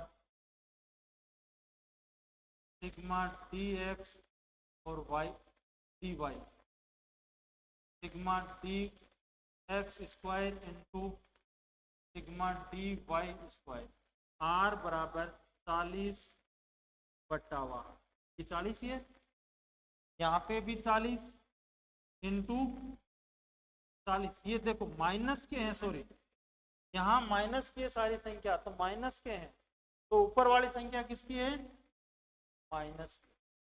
अब देखो r बराबर 40 इंटू 40 करके जितनी भी संख्या आ रही है उसका वर्गमूल ज्ञात करोगे तो कितना आएगा, 40 ही आएगा। फिर दो संख्या 4 इंटू 4 16, और 16 का वापस वर्गमूल ज्ञात करते हैं तो 4 ही आएगा। तो इसमें 40 इंटू 40 है, वापस वर्गमूल ज्ञात करेंगे तो 40 ही आना है। तो -40 बटा 40, 40 का भाग 40 में गया एक बार, तो -1 बच गया, -1 बच गया। इसका मतलब पूर्ण ऋणात्मक सहसंबंध है, पूर्ण ऋणात्मक सहसंबंध है। और एग्जाम में इनसे ज्यादा कैलकुलेशन, या तो आपको कैलकुलेशन देंगे तो पूर्ण ऋणात्मक की एक ही देंगे, या पूर्ण धनात्मक वाली देंगे, या किसी प्रकार का सहसंबंध नहीं है जीरो वाला। यदि एक चर अलग अलग है, एक चर कोई सा भी समान आ जाए, इसका मतलब आंसर 0 ही आएगा।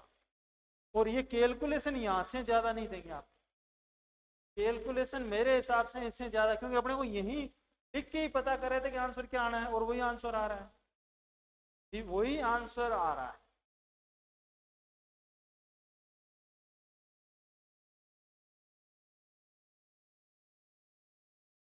क्या हुआ, वो तो कैलकुलेशन करके वो आंकड़े आएंगे, आंकड़े लिख देंगे अपन, इनको चेंज करके अभी लिख देते हैं तो वो आंसर आ जाएंगे। उनके ग्राफ से आप पता नहीं लगा, मैं जैसे अभी बात करते हैं उन पे ग्राफ्स हैं, उनमें एग्जैक्ट आंसर नहीं होता है। आप ये एग्जैक्ट आंसर लगाना पता कर रहे हो तो एग्जैक्ट आंसर का पता वहां से नहीं लगा सकते, ग्राफ से, या तो उसमें तो कैलकुलेशन से, या ऑप्शन दिया हुआ है उनमें आप अनुमान कर सकते हो कि ऑप्शन के हिसाब से। जैसे एक बार क्वेश्चन आया था तो उनमें ऑप्शन में वो एक ही टिक हो रहा था, कि ऑप्शन में वो एक ही आपके आसपास रहेगा। जैसे ये ग्राफ दे दिया, ये इस प्रकार का ग्राफ दे दिया, और फिर आपको आंसर पूछा, तो प्लस में है, धनात्मक है, लेकिन एक नहीं है। अब आपके आंसर दे दिया, एक तो एक माइनस में, बी दे दिया प्लस का एक, सी दे दिया 0, और डी आंसर दे दिया मानो कि 0.45। तो फिर ये क्या हो जाएगा, या 60 हो जाएगा, वो लगभग इसी प्रकार भी। और फिर भी जैसे मान लिया कि ये थोड़े नजदीक नजदीक आ गए, ये बढ़ा देता हूं, और फिर भी इनमें जैसे ये दे दिया, इसका मतलब एक रेखा के पास में ही है, एक रेखा के पास में, बाएं नीचे से दाएं ऊपर की ओर पड़ रहे हैं। इसका मतलब अब मानो कि ऑप्शन और दे देता हूं मैं, यहां मैं 40 लिख देता और यहां लिख देता 0.80। अब इसका मतलब चांस ये बढ़ गया, आप चांस एग्जैक्ट आंसर नहीं आ सकते। एग्जैक्ट आंसर तो आप गणितीय सूत्र से ज्ञात करोगे तो ही होगा, लगभग अपने को पता चला। अब मानो दूसरे में ये दे दिया, ये दे दिया, ये दे दिया, बाएं नीचे से दाएं ऊपर की ओर जा रहे हैं, तो इसका मतलब निम्न होगा। अब यहाँ पर आप ये कर सकते हो, ये दो ऑप्शन है ना इनमें, तब आप ये कर सकते हो। और वैसी स्थिति इधर से इधर आ रहे तो आप कर सकते हो। बाकी एग्जैक्ट आप सोच रहे हो कि एग्जैक्ट पॉइंटों में अपन आ जाए, तो पॉइंटों में नहीं आएगा, ये अनुमान लगाना। एग्जैक्ट आंसर तो +1 का, -1 का और बाकी आप लगभग जाओगे, लगभग ऑप्शन के आधार पे देख के पता करना होगा। हाँ, यदि ऑप्शन सारे ऐसे हो तो फिर नजदीक नजदीक आ जाए तो कैलकुलेशन करनी पड़ेगी, और मेरे हिसाब से देंगे नहीं, क्योंकि जिसको खुद को भी पता है कि एक क्वेश्चन में कैलकुलेशन करने में कितना टाइम, फिर 150 क्वेश्चन आने हैं आपके 3 घंटे, इसका मतलब 1 घंटे में 50 क्वेश्चन, और आप कैलकुलेशन करोगे तो कम से कम 10 मिनट, एक क्वेश्चन में 10 मिनट गई तो कैलकुलेशन तो किसी क्वेश्चन में जो दिया हुआ है, इसका मतलब उसमें कोई ना कोई रीजन है कि कैसे सीधा आंसर निकल रहा है। ये मेरे को पता है कि ये फर्स्ट बार ये जो एक चर समान वाला था, एक्स और वाई वाला, तो मेरे साथ वाले कई दोस्तों ने कैलकुलेशन करके आए थे, 0.50 करके आए। और फिर ये देखो, आरपीसी ने भी पहले की जारी की थी, तो उसमें 0.50 ही आंसर मान लिया था। हमारे वाली भर्ती में आरपीसी ने पहली आंसर की जारी करते हैं ना, फिर उस पर अपन आपत्ति दर्ज कराते हैं, फिर चेंज होके तो सही आ गया था, चेंज होके तो सही आ गया था, लेकिन पहली की में आंसर भी यही दिया था। और फिर निकाल एग्जाम दे के आए कई दोस्तों ने, हमने कहा कि 0 होगा, उन्होंने कहा नहीं 0.50 होगा। फिर आंसर किया ही तो उनका ही कॉल आया, देखो आप तो बोल रहे थे 0 होगा और हम कह रहे थे 0.50 होगा, तो 0.50 ही आया, क्योंकि लास्ट में आएगा तब अंत भला तो सब भला, फिर लास्ट में आएगा वो हो जाएगा। तो इसमें ये कैलकुलेशन वाले करके आप मानो खूब टाइम लगो, इसलिए सीधा ही निकालना, और कैलकुलेशन वाला आ जाए तो फिर उसमें छोड़ ही देना। फिर आप पहले आप सारे क्वेश्चन करना, फिर यदि आपके पास में टाइम मिल रहा है तो कैलकुलेशन करना, फिर आपके पास में टाइम मिल रहा है तो कैलकुलेशन करना, नहीं तो कैलकुलेशन नहीं करना। बाकी मेरे हिसाब से बिना कैलकुलेशन ही अनुमान लगभग सही चला जाएगा। अभी तो 8-10 साल, 2013 से मैं देख रहा हूँ फर्स्ट ग्रेड और असिस्टेंट प्रोफेसर के पेपर, मतलब 10 साल से 11 साल से मैं देख रहा हूँ, अन्य राज्यों के भी देख रहा हूँ, नेट के भी देख रहा हूँ, तो इस प्रकार का क्वेश्चन नहीं दे रहे। कोई किस्मत आपका ही खराब, और एक वो होता है नहीं, एक वो भी होता है कि भी 100% नहीं आने हैं नंबर, तो एक दो कैलकुलेशन भी देते कि इनमें इनका टाइम खराब करना है, या जो कम मैनेजमेंट करके टाइम में निकाल लेते हैं तो उन एक दो क्वेश्चन हो सकता है, बाकी चांस कम है होता है भी आपको के चांस कम है इस प्रकार के क्वेश्चन देने के। बाकी यदि यहाँ तक करवा रहे हैं, यहाँ तक आपने देख लिया कि यहाँ तक आप सही कर दोगे ना, इसका मतलब आप सिलेक्शन वाले इन टॉपिकों से आप सिलेक्शन वाले क्वेश्चन सही कर दोगे। अब अपन स्पेयरमैन की देख लेते हैं, कोटि अंतर विधि। स्पेयरमैन की कोटि अंतर में वही एक्स और वाई देख लेते हैं।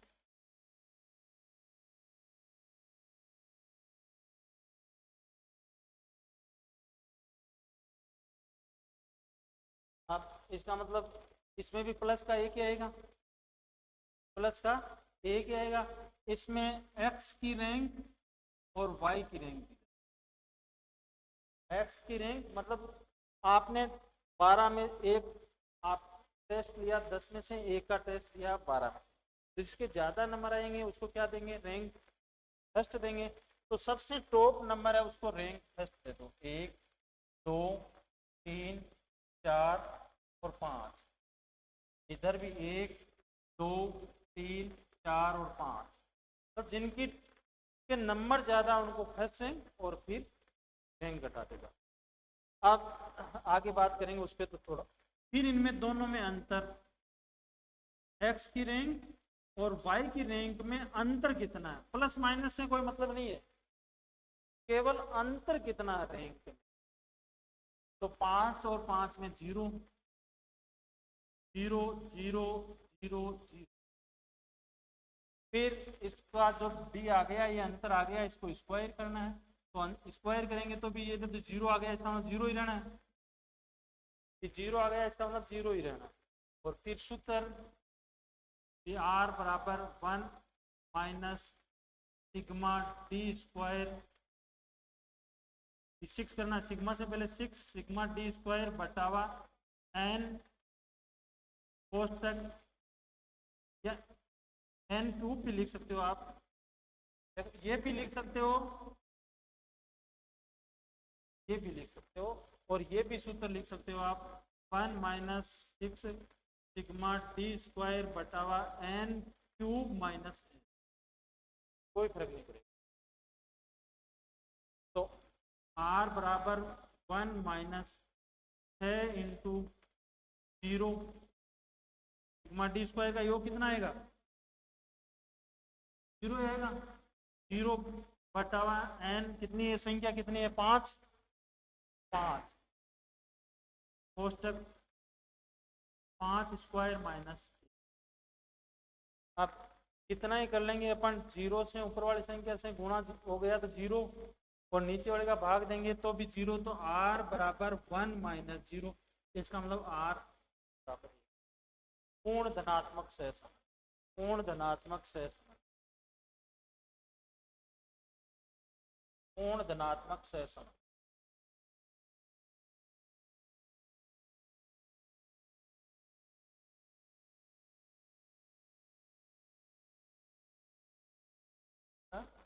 हाँ हाँ,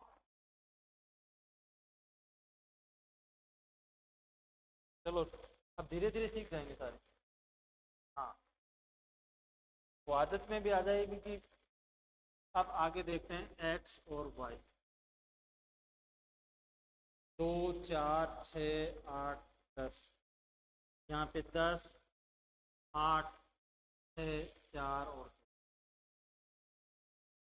उल्टा है, ऋणात्मक सहसंबंध होगा, -1 आएगा, x की रिंग और y की रिंग, x की रिंग 1 2 3 4 और 5, इधर 1 2 3 4 और 5।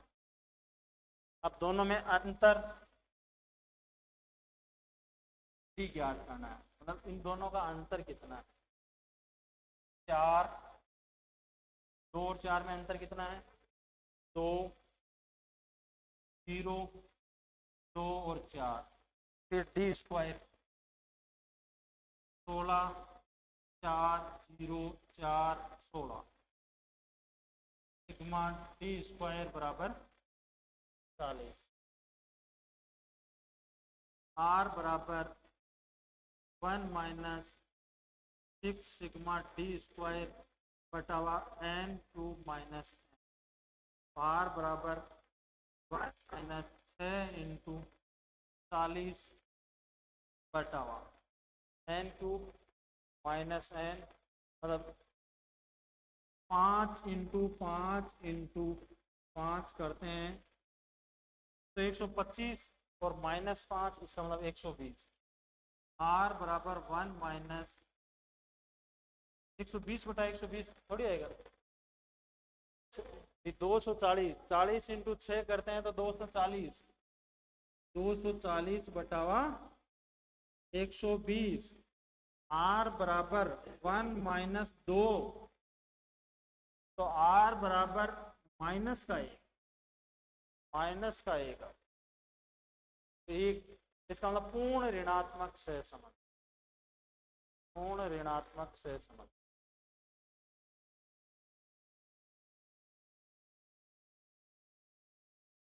अब इस सूत्र में क्या होता है, ये सूत्र सामान्य किताब में ज्यादातर में यही दिया होता है, लेकिन इससे यदि आपके आगे इस सूत्र को भी बढ़ाते हैं,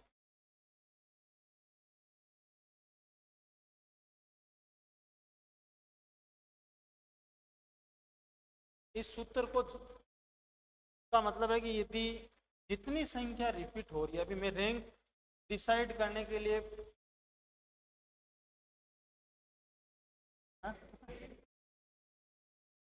हाँ, एक्स वाई, 2 4 6 8 10 12, 4 4 4 4 4। तो मान लिया कि x की रैंक अपन दे दी 1 2 3 4 5 और ये रैंक दे दी। अब इसकी क्या रैंक दे, रैंक तो देनी पड़ेगी। जैसे मान लिया कि इसकी एक रैंक दे दी, इसकी दो दे दी, और फिर यहाँ पे 8 और होते, ठीक है ना। मान लिया 8 और होते, इधर ध्यान दो कि इसकी 1 नंबर दे दी, इसकी 2 नंबर दे दी। अब ये 3 नंबर और 4 नंबर की रैंक है, ये इनमें से एक 3 नंबर की रैंक है, एक 4 नंबर।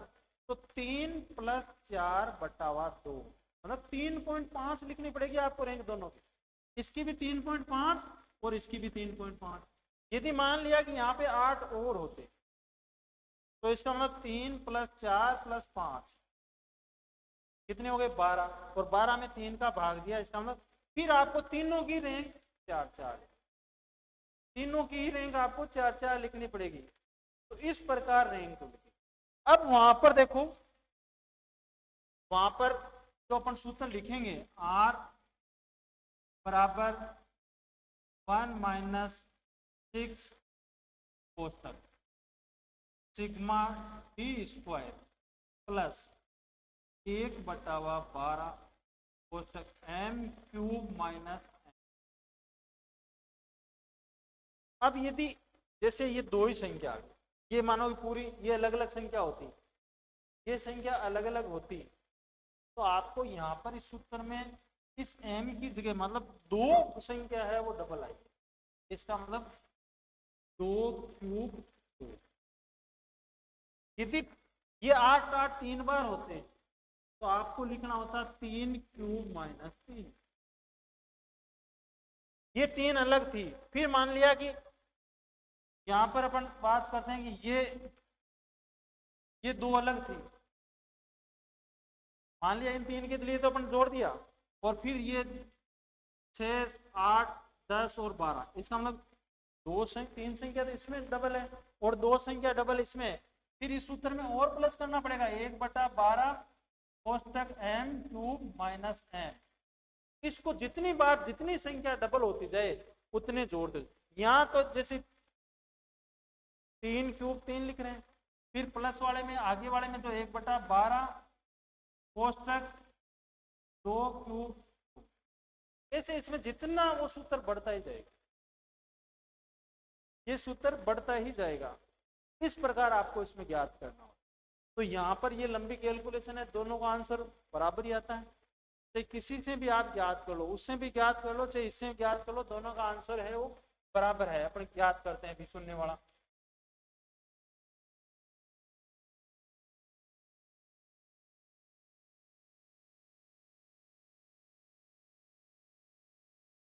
तो इस सूत्र में जितनी बार दिया होगा ना उतनी बार आपको उसको आगे बढ़ना।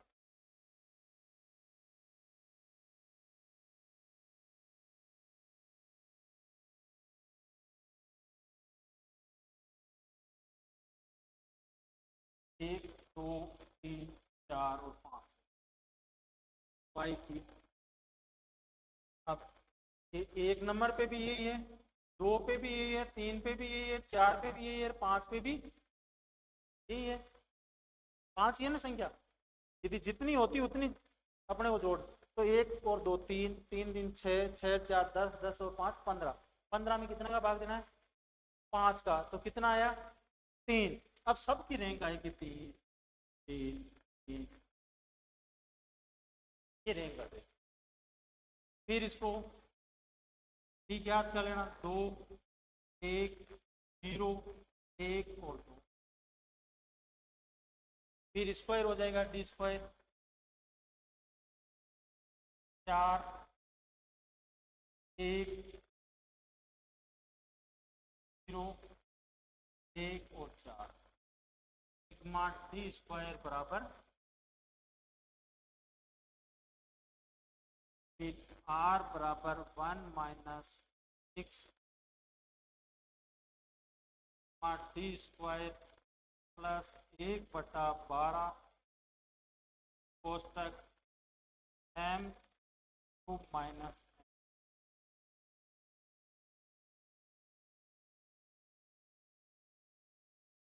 बराबर 1 माइनस है। और यहाँ पे उसके नीचे नहीं n क्यूब माइनस तो 6 कोष्टक 10 प्लस 1/12 कोष्टक 5 क्यूब 5।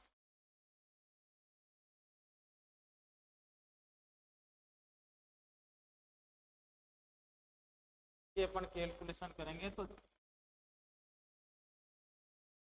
120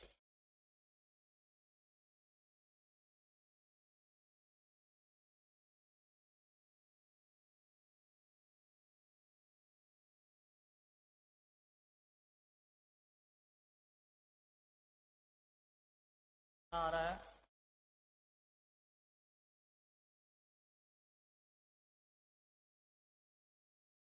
1 माइनस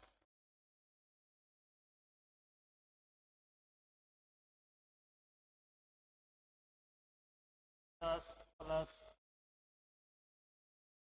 120 120 इंटू 1/12 करो, देखिए कितना हो रहा है। 120 इंटू 1/12 10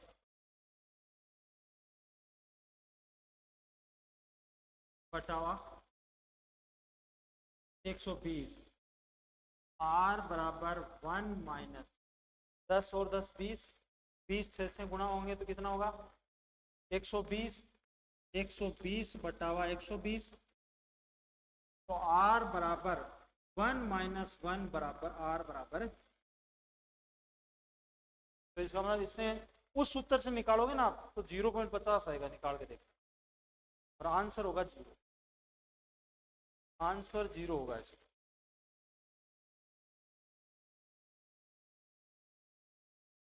हाँ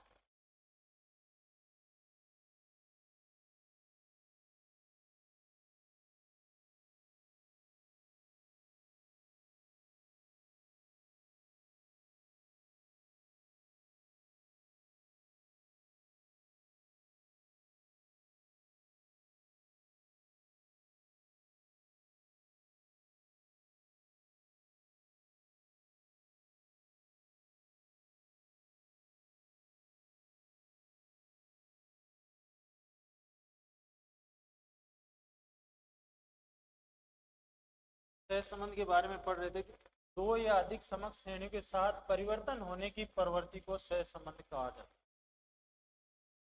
फिर सामाजिक आर्थिक रण वैज्ञानिक क्षेत्र की समस्याओं के विश्लेषण में सहसंबंध सिद्धांत का बहुत महत्व है। सांख्यिकी में प्रतिगमन और विचरण अनुपात के विचार सहसंबंध पर आधारित है। ये चीज ध्यान रखना।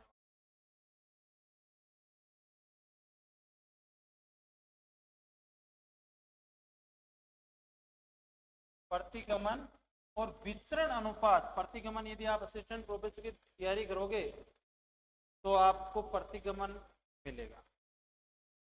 तो प्रतिगमन की जो विधि है वो किस पर आधारित है, सहसंबंध पे ही है। उसमें भी पूर्व अनुमान लगाया था कि इतनी वर्षा होगी, ये होगा तो गेहूं का उत्पादन कितना होगा। उसका पूर्व अनुमान लगाने के लिए सहसंबंध की बजाय प्रतिगमन का अधिक प्रयोग किया।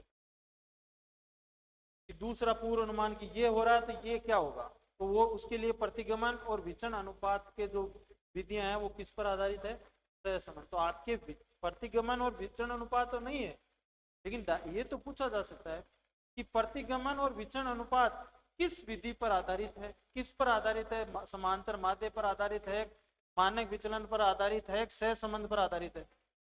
तो सहसंबंध पर आधारित है। सहसंबंध दो चरों के मध्य उनके कारण तथा प्रभाव के मध्य संबंधों को दर्शाता है। सहसंबंध दो संबंधित चरों की मात्रा एवं दिशा में होने वाले परिवर्तन को दर्शाता है।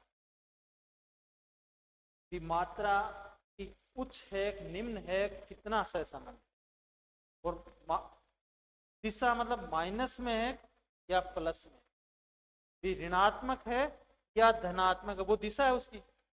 तो मात्रा का भी पता होता है और दिशा का भी पता।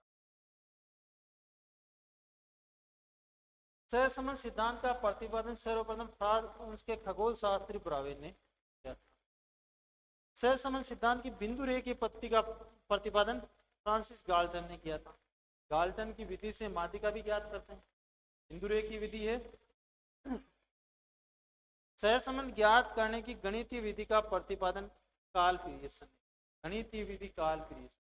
अब कहां पर अपन कार्ल पीरियसन का काम में लेंगे और कहां पर स्पेयरमैन का। जहां पर गुणात्मक की बात आएगी वहां स्पेयरमैन का।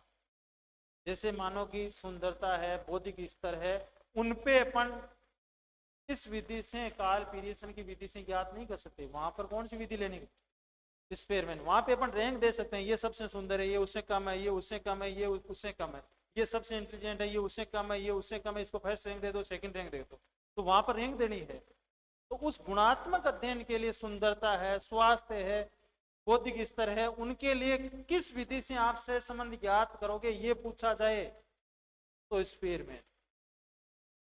इनमें दोनों में अंतर के रूप में पूछा जा सकता है कि बौद्धिकता स्तर ज्ञात करने के लिए, स्वास्थ्य स्तर ज्ञात करने के लिए, गुणात्मक अध्ययन के लिए, सुंदरता ज्ञात करने के लिए आप किस सहसंबंध की विधि का प्रयोग करोगे। स्पेयरमैन की कोटि आकार सहसंबंध, क्योंकि उसमें आप रैंक तो दे सकते हैं ना, फिर रैंक तो दे सकते हैं, ये सबसे इंटेलिजेंट है।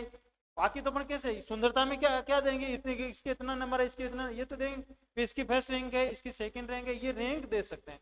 स्वास्थ्य स्तर भी कि ये इसका सबसे अच्छा है, ये 1 नंबर दे दो, इसको 2 नंबर दे दो, इसको। तो रैंक के आधार पे ज्ञात करें। इसका मतलब गुणात्मक अध्ययन के लिए उधर माध्यिका पढ़ रहे थे, इधर स्पेयरमैन का कोटि आकार सहसंबंध। सहसंबंध का मान +1 से -1 के मध्य ही आएगा। अब 0 से +1, 0 से -1 तक।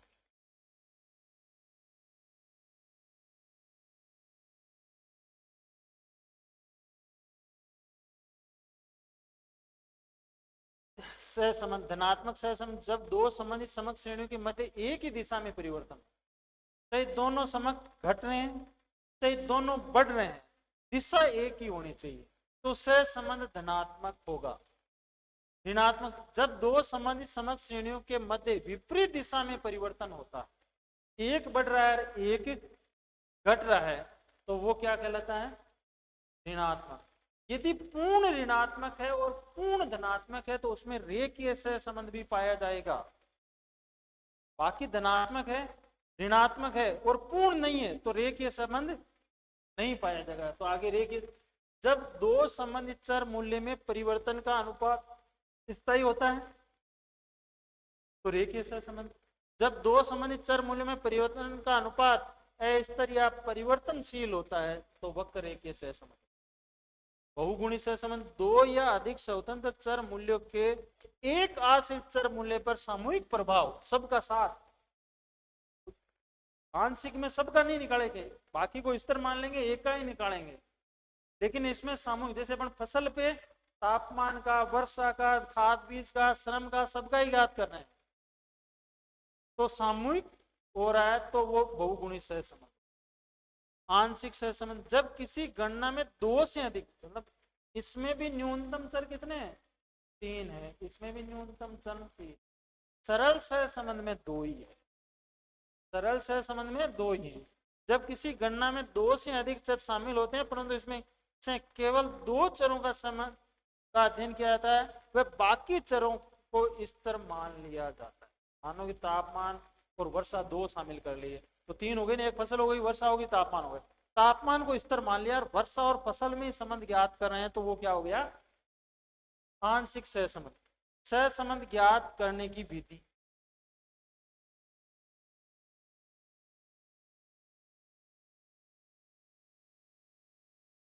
कौन कौन सी है, बिंदु रेखीय विधियों में विक्षेप या परकीन चिंतन और रेखा चित्र, बिंदु रेखीय विधि, या इनको एक भी दी हुई थी किताब में, कोई अलग अलग विधि नहीं देते हैं। फिर गणितीय विधियां में काल पीरियसन का सहसंबंध, इसे गुणन आधुर्ण सहसंबंध भी कहते हैं, ये असिस्टेंट प्रोफेसर वाले पेपर में, तो ये तो आ गया लेकिन ये आ सकता है। सरल सहसंबंध गुणांक किस विधि को कहते हैं? विकाल पीरियसन की को ही कहते हैं। फिर स्पेयरमैन वाले को कहते हैं कोटि अंतर या कर्मांतर या अनुपस्थिति।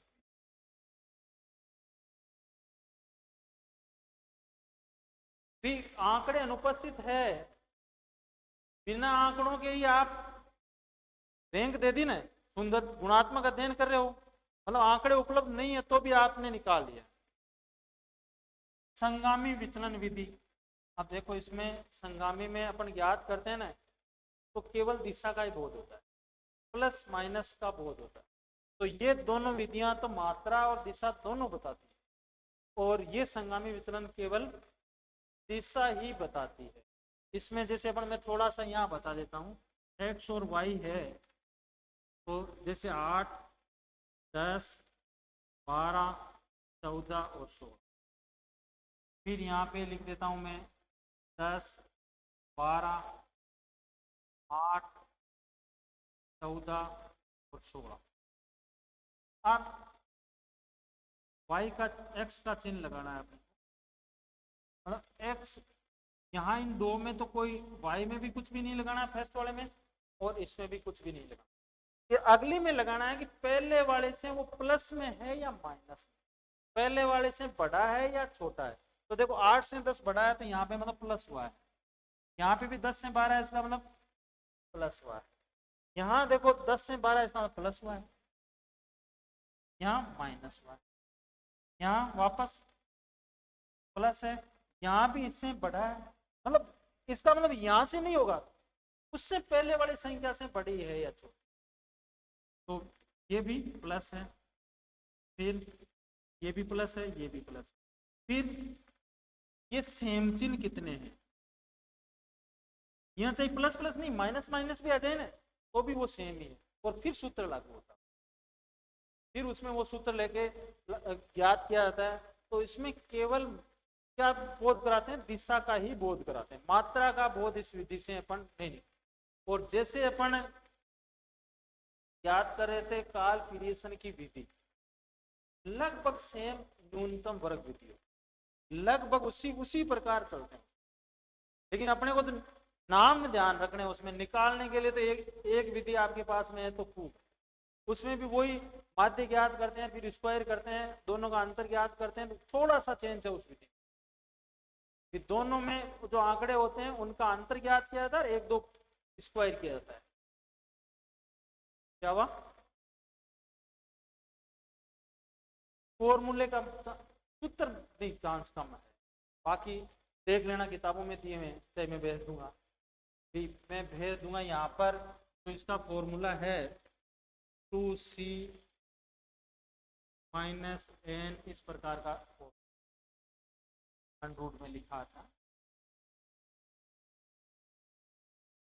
और बटावा में भी सही n आता है, प्रकार का सूत्र है। इसमें मेरे को फिक्स ध्यान में नहीं है, सूत्र इसी प्रकार का है। इसमें मतलब ये 2 है, फिर ये चिन्ह कितने आए, सेम चिन्ह कितने आए उससे गुणा कर, सेम चिन्ह कितने आए, जैसे इसमें कितने आए 3, तो यहाँ पे 2 × 3 हो जाएंगे।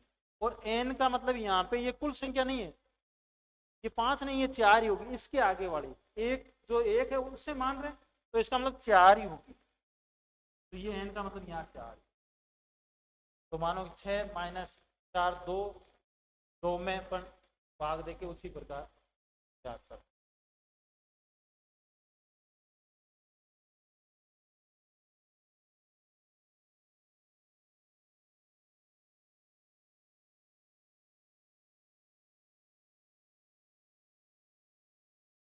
काल पीरियसन सहसंबंध गुणांक पर मूल बिंदु और पैमाने का कोई प्रभाव नहीं पड़ता है, यहाँ ये ध्यान रखना चाहिए। देखो अपन मैं यहाँ लिख देता हूँ वापस कि जैसे x और y है, 2, 4, 6, 8, 10, यहाँ पे 4, 6, 8, 10 और 12 है, तो आंसर क्या आएगा, +1 आएगा। अब इन्हीं को मैं यहाँ पे लिख देता हूँ, 2 की जगह 4, 4 की जगह 6, 8, 10 और 12, मतलब 2 जोड़ दिए ना, इधर भी 6, 8, 10, 12 और 14, दो दो जोड़ दिए तो भी आंसर क्या आएगा? +1। इसका मतलब मूल बिंदु से कोई प्रभाव नहीं पड़ा। अब इनमें चाहे आप दो दो कम कर देते तो भी कोई, आप दो दो से गुणा कर दो तो भी अनुपात तो वही चल रहा है, तो मूल बिंदु से भी कोई प्रभाव नहीं पड़ रहा है और पैमाने से भी कोई प्रभाव नहीं। तो ये से भी क्वेश्चन बना सकते हैं। कोई भी समक श्रेणी दी हुई है, एक्स और वाई में समक दिए हुए हैं, उनका ये मान है और उनका मान सहसंबंध का मान 1 आया है, उन सभी आंकड़ों में दो दो जोड़ दिया जाए तो नया सहसंबंध का आंसर क्या आएगा? तो 1 ही आएगा। और ऐसे ही माइनस करके दे पूछ ले, गुणा करके पूछ ले, कोई भी पूछे तो आंसर चेंज नहीं होगा। इसमें आंसर है, इसमें चेंज नहीं होगा।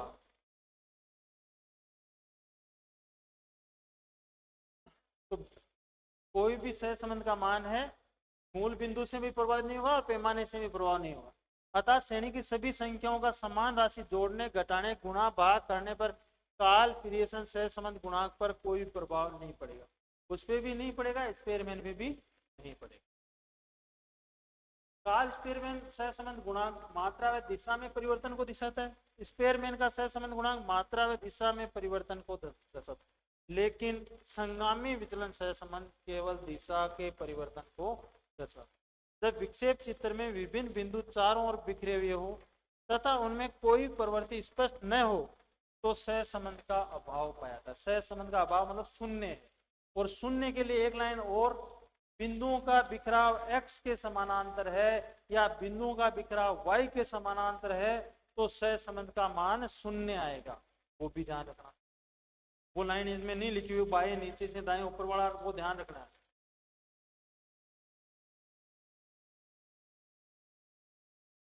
हाँ, उनमें भी यही है, लेकिन उसमें कमतर की है, वो इसमें धनात्मक वाली है, उसमें अधिकतर की। देखो तो हर चित्र को आपको समझ के ध्यान रखना है।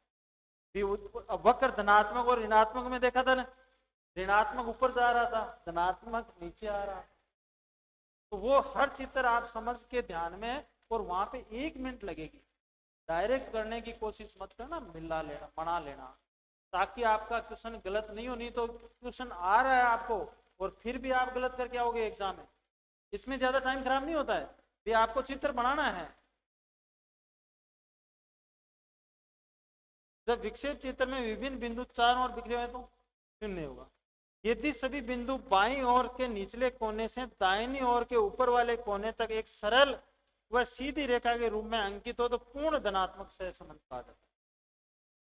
तो इसमें पूर्ण धनात्मक सहसंबंध में चाहे x और y किसी भी दिशा में लगाते हैं, ये आपको ये ध्यान रखना है कि वो चित्र बनाया है उसमें बाएं नीचे से दाएं ऊपर की ओर। क्योंकि मैंने देखा था उस फर्स्ट ग्रेड में कई लड़के गलत करके आए थे।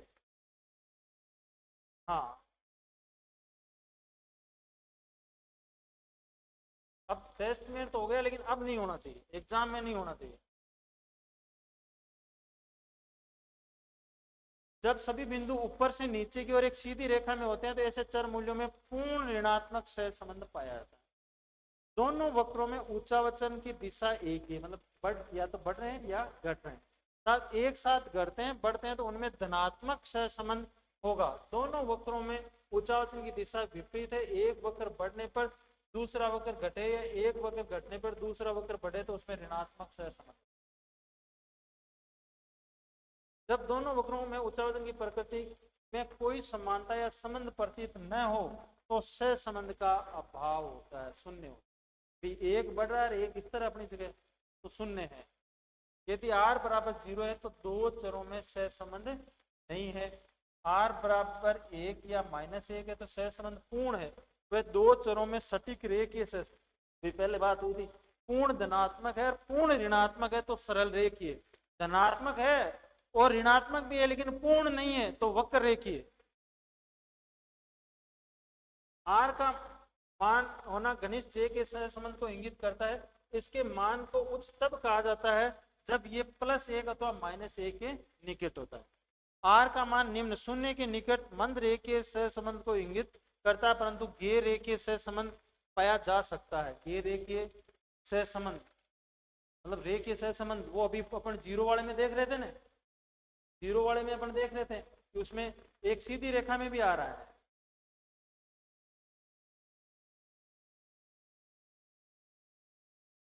काल पीरियसन सहसंबंध गुणांक, इस विधि को सहसंबंध गुणांक की सर्वश्रेष्ठ विधि माना जाता है, क्योंकि इसका मान केंद्रीय प्रवृत्ति के आदर्श माप समांतर माध्य समांतर माध्य समांतर माध्य और अपकिरण के आदर्श माप परमाप विचलन मानक विचलन के माध्य से ज्ञात है। ये पूछा जाता है सहसंबंध ज्ञात करने की कौन सी विधि मानक विचलन और समांतर माध्य पर आधारित है। इसमें सहसंबंध की मात्रा व दिशा दोनों का एकात्मक माप ज्ञात होता है, गणितीय माप ज्ञात होता है। गुणात्मक कौन सा है, स्पेयरमैन वाला, गणितीय। काल पीरियसन सहसंबंध गुणांक को तभी उपयोग में लाना चाहिए जब चरों के बीच रेखीय सहसंबंध हो, जब वो बीच गैर रेखीय सहसंबंध हो तो काल पीरियसन की गणना प्रारंभ गलत हो सकती है, भ्रामक हो सकती है। स्पेयरमैन का सहसंबंध, ये विधि ऐसी परिस्थितियों के लिए उपयुक्त है जहां तथ्यों के प्रत्येक संख्यात्मक माप संभव न हो। वो संख्यात्मक के लिए यहाँ पर संख्यात्मक माप नहीं है तो ये गुणात्मक के लिए ये प्रयोग की जाएगी, तब उन्हें केवल एक निश्चित कोटिक्रम के अनुसार ही रखा जा सके। उदाहरण स्वरूप बुद्धिमत्ता, सुंदरता, स्वास्थ्य आदि गुणात्मक तथ्यों को प्रत्येक अंकों में नहीं मापा जा सकता, परंतु विभिन्न इकाइयों को गुण की अधिकता के आधार पर पहला, दूसरा, तीसरा इत्यादि क्रम प्रदान किया जा सकता है। इन क्रमों के अंतर के आधार पर ही सहसंबंध की गणना की जाती है। स्पेयरमैन का सहसंबंध गुणांक चरम मूल्यों से प्रभावित नहीं होता, इस दृष्टि से काल पीरियसन सहसंबंध गुणांक से उत्तम है। स्पेयरमैन के कोटि सहसंबंध का उन परिस्थितियों में उपयोग किया जा सकता है जिसमें संबंध की दिशा तो स्पष्ट है लेकिन गैर रेखीय, गैर रेखीय के लिए ये कम उपयोग में आता है।